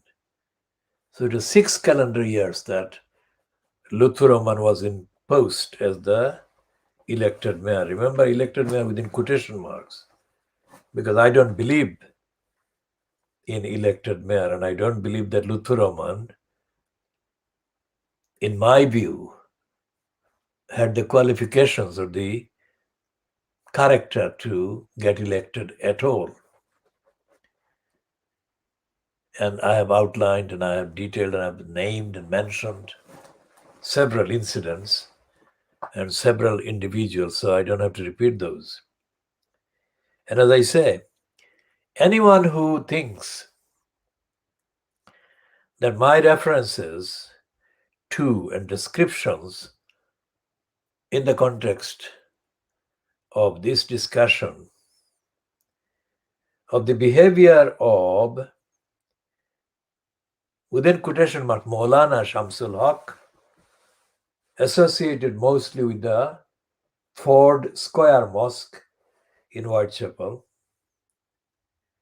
and the so-called Baroness Pola Munzila Uddin, both of whom appeared to give evidence supporting the contention that Lutfur Rahman was a person of good character during the hearing before Richard Morey. And both on the published evidence were exposed as liars in their own wrongs. And they fundamentally confirmed the general narrative that Lutfur Rahman was surrounded by liars and was backed by liars. Now those people, or that type of people, are again spreading the lies and saying to the voters in Tower Hamlets that the corrupt mayor system is a good thing. They are saying that the corrupt mayor system in Tower Hamlets is a system that belongs to the people. Janata, Janagon, they say. That is an absolute, ignorant, dishonest lie. Because, as I said, I have been doing politics and political campaigning and rights advocacy, international, regional, national advocacy, ethical campaigning, since before Lutfur Rahman was biologically born. This is not a comparison, but this is just the emphasis on the shallowness of the lies that they're telling. And when Lutfur Rahman was a councillor, he was only councillor directly as a result of the Labour Party's internal corruption. Because somebody corruptly thought that a gullible individual like Lutfur Rahman would serve that somebody's agenda for getting into a leadership position in the Labour Party. That somebody was, of course, Abbasuddin alias Halal. And Abbasuddin alias Halal would ideally want the Labour Party councillors to be as stupid and as ignorant as possible. Because in that case, that's the scenario Abbasuddin alias Halal worked in for the number of years that he became, quote, leader of the Labour group on Townless Council. He says 4 times.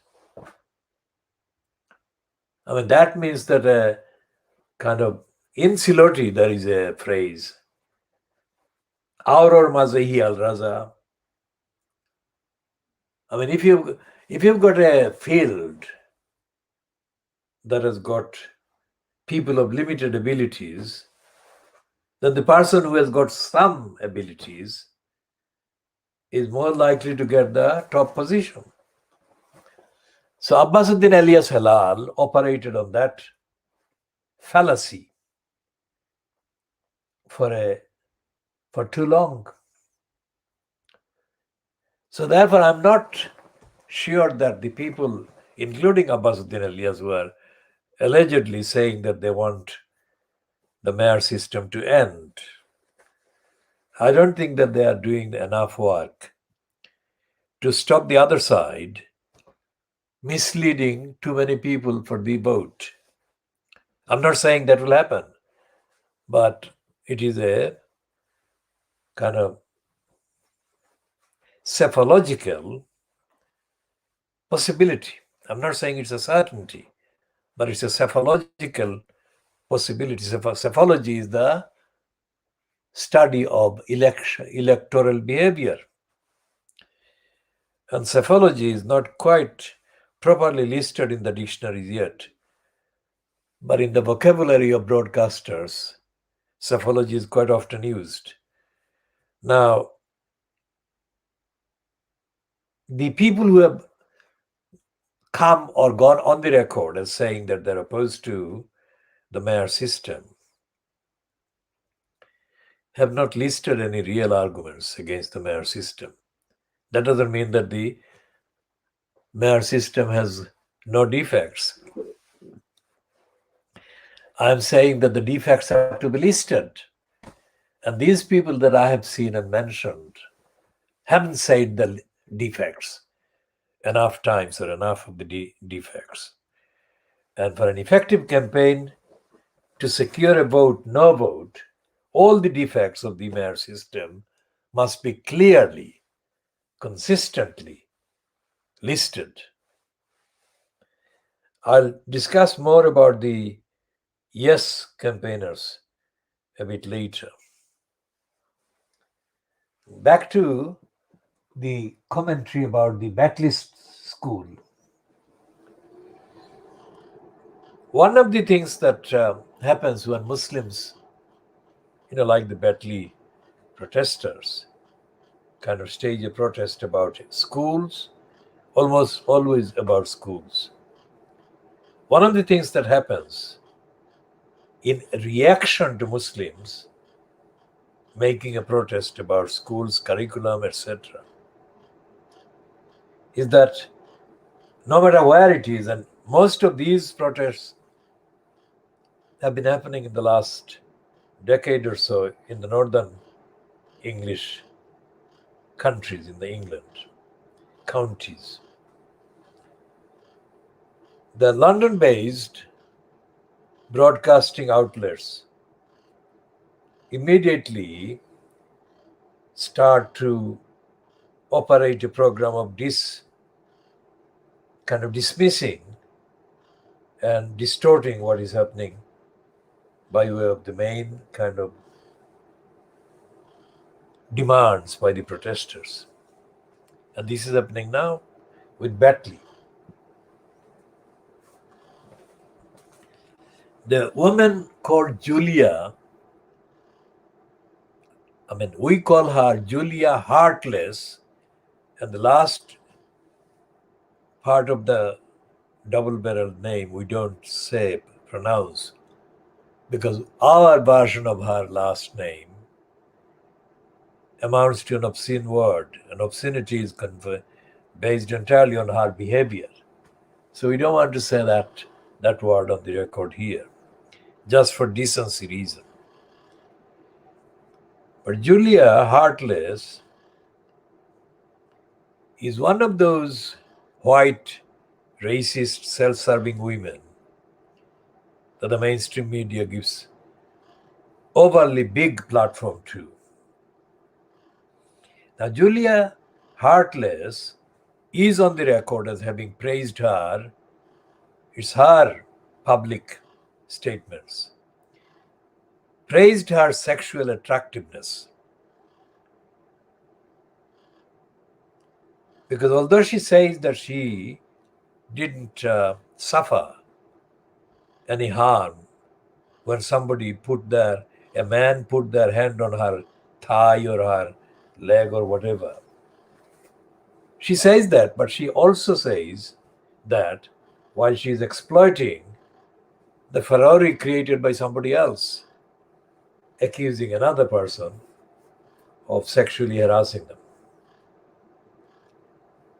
Think about the complexity and subtleness of this operator, Julia Heartless, whatever. Now, Julia Heartless is the second one after Katie Hopkins. Well, Alison Pierce is another one. But Julia Heartless, Alison Pierce, Carol Moron, and a few others are on the list of, let's say, 10 anti-Muslim, racist white women. And Julia Heartless has been having a very enjoyable 24 hours so far at the expense of the Batley School Muslim protesters. Now, I have to say again very clearly, this program is not a chat show. It's not a talk show. It is unique in the sense that we are going into depth and details, chapter and verse. And again, I say the offer is available, open to anyone who thinks that any fact or factual reference that I've made or I'm making is open to challenge substantially. They can send a direct message by following the Twitter account, but otherwise, we don't entertain any kind of communication for the sake of it or for the aggro. And what happened with Julia Hartley, whatever, is that she's one of those people who muscles her way into the platform. I mean, the first effective muscle woman to exploit her being a woman was, of course, Janet Street Porter. But Janet Street Porter is now more than 70 years old, and a relatively younger one like Julia Heartless is given the space more readily than Janet Street Porter gets. So all these women who hate Muslims and who are white get away with their anti-Muslim incitement. Because no Muslim woman with the grounded knowledge, and ethical, evidential authority exists to challenge any of them. Now, there is a dubious name, not the person, I'm saying the name, which comes across like a Hindu name.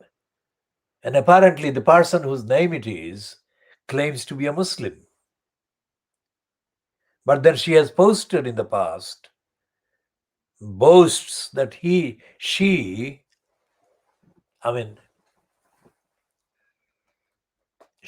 said that she likes to have vigorous sex. No self-respecting Muslim man or woman would ever do that while at the same time saying they're Muslim. That is simply not done. So that adds to the question as to whether this person is a genuine believer in Islam or she is just a part of a strategy for somebody else to use that kind of tag, not this person, but tag the fact or claim that this is a Muslim, making all kinds of anti-Muslim statements. She doesn't actually match the requirements to answer on behalf of the Muslim womanhood, the lies and anti-Muslim hatred and incitement spewed by Julia Heartless,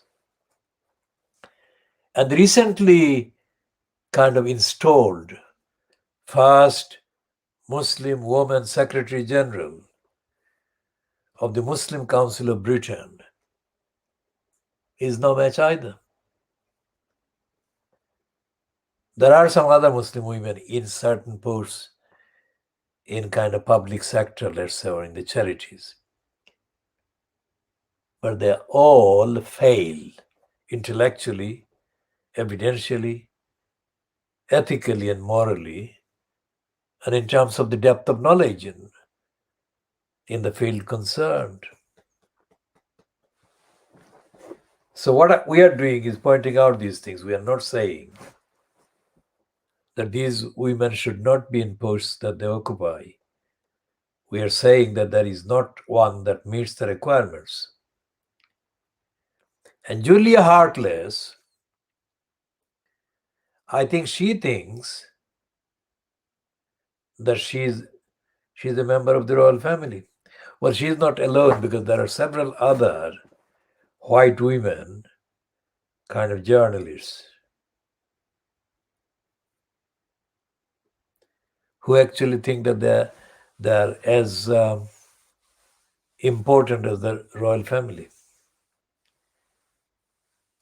So what we have, therefore, is that these anti-Muslim hate spewers are getting away with lies and hatred without being challenged by people that, let's say, meet the gender requirements. It would be very effective if a number of Muslim women existed that actually challenged and took on these kind of anti-Muslim spewers like Julia Heartless, Alison Pierce, Julie Beachell, and of course Katie Hopkins, or others in the BBC or in the Lose Women broadcast.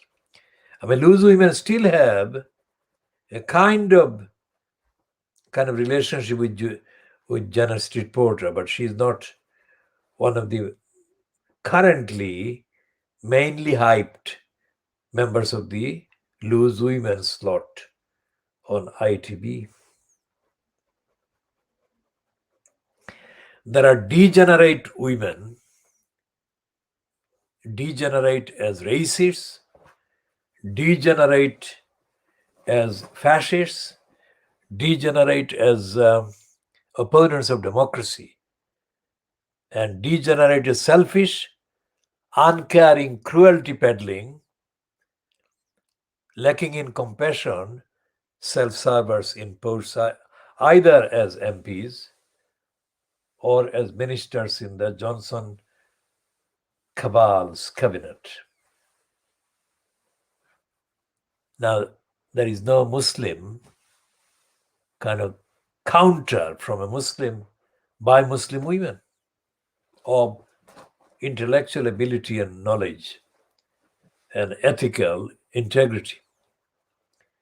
So we come back to Saida Warsi.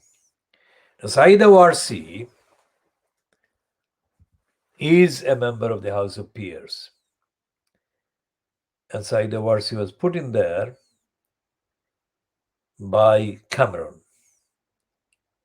That was a device because Saida Warsi couldn't get elected as MP, so therefore she was given an alternative route to Parliament.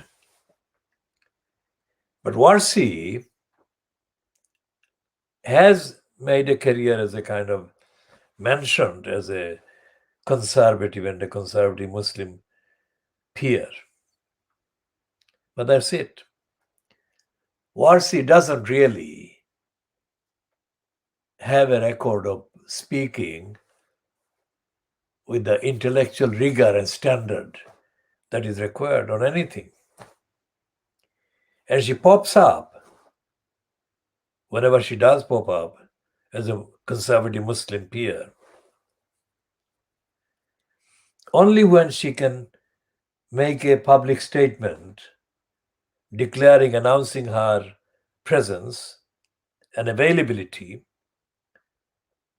and then she has a meandering trip around acceptable copies of what other conservative racists have said.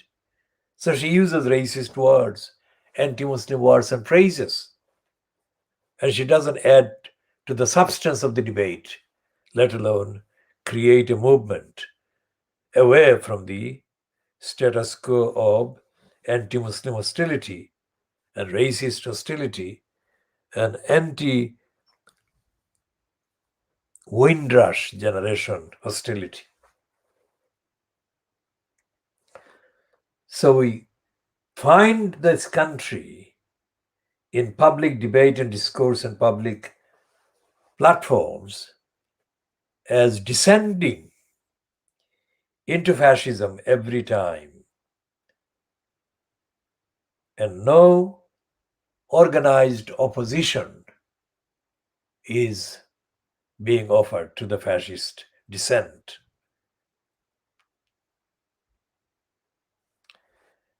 When I say that, I have to add also that despite their availability as hijackers of certain campaigns, the socialist workers are very, very, very absent from the arena of debating and opposing, evidentially opposing, fascism. Now, the socialist workers don't claim Owen Jones as one of their members.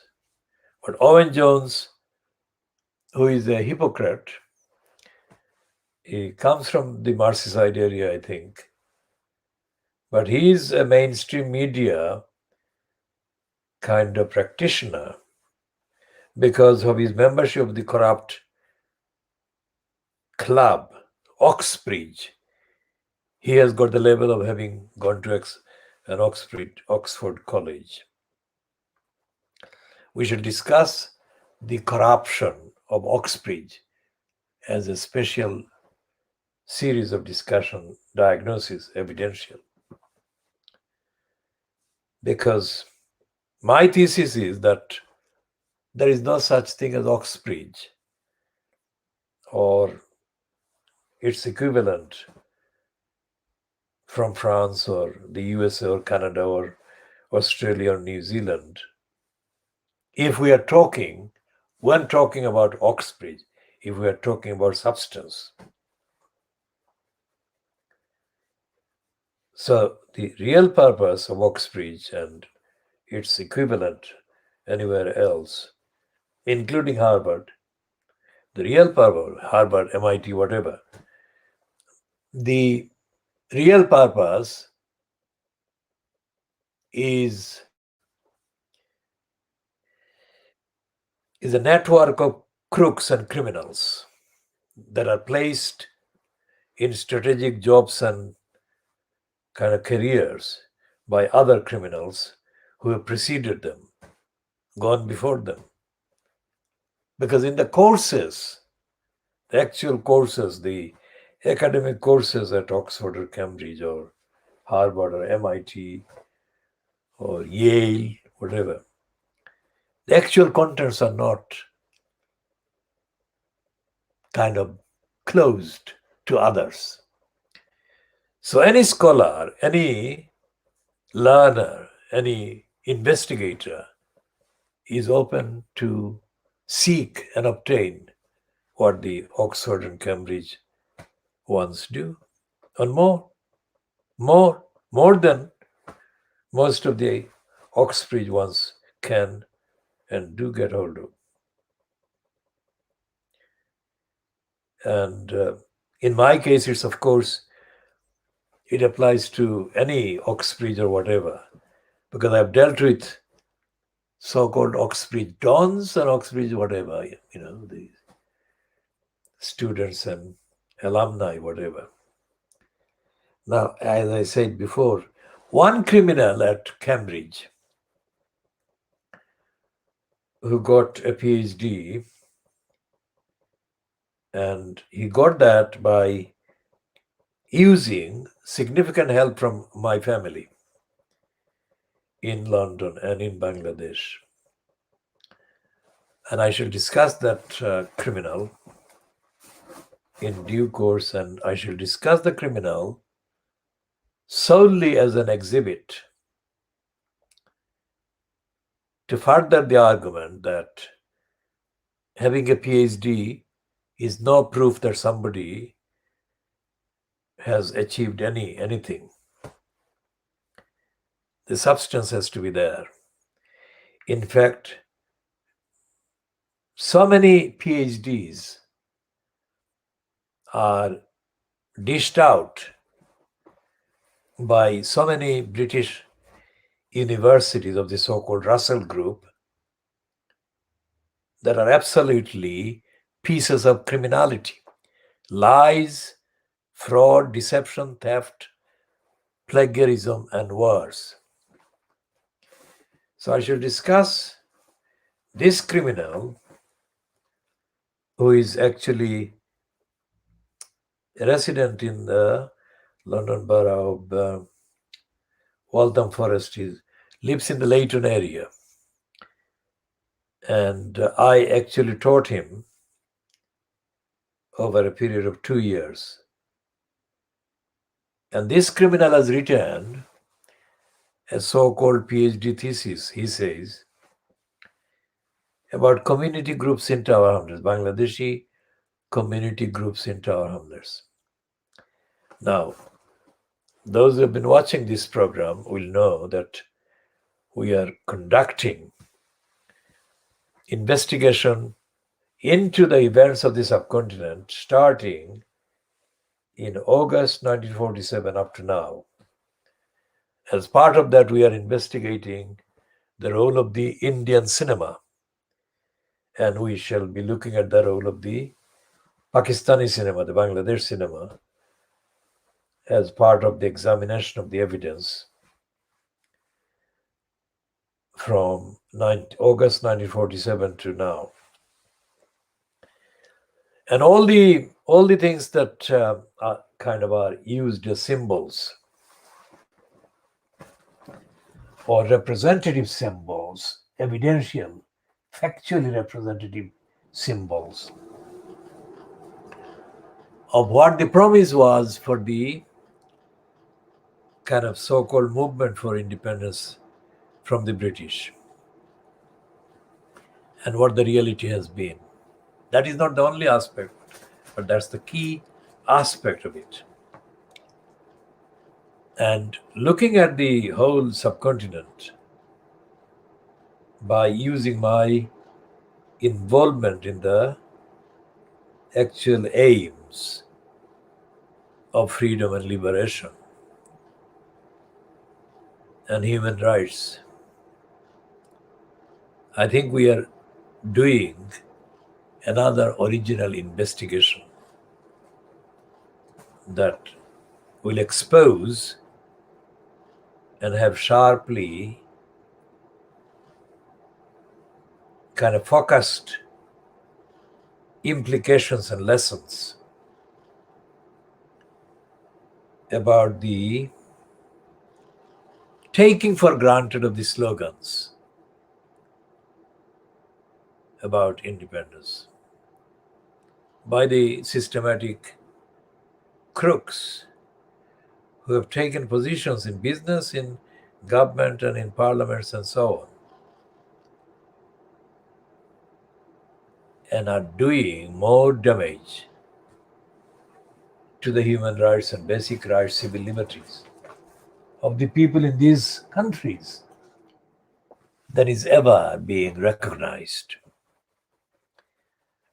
either in the media or in parliament or in politics or in any other part. I mean, two incidents that happened to the Nehru family. Of course, the deaths of Indira Gandhi and her son Rajiv Gandhi. Those two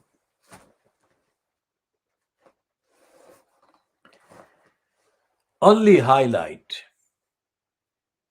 the failures of the Nehru dynasty to understand the purpose of independence, the purpose of independent India.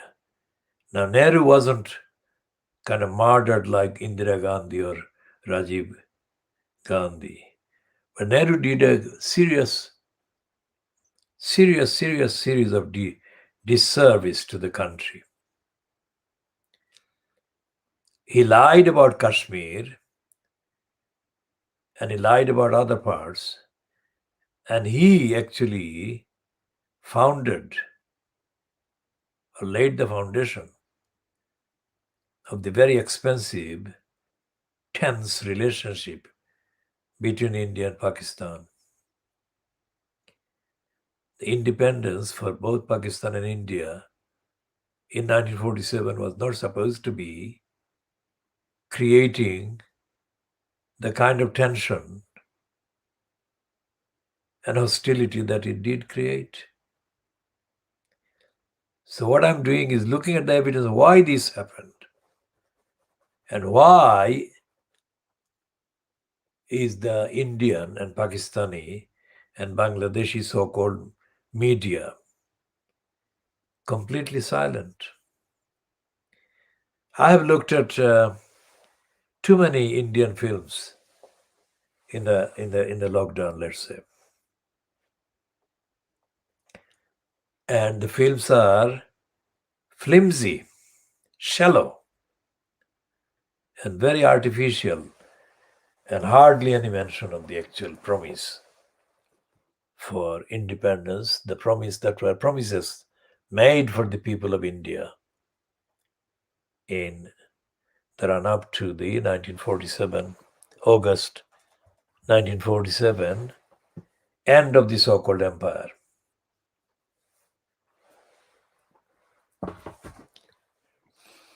So how long have we been online, live on this broadcast? Let's check, a general check. So it is like 22:45, so 23:45.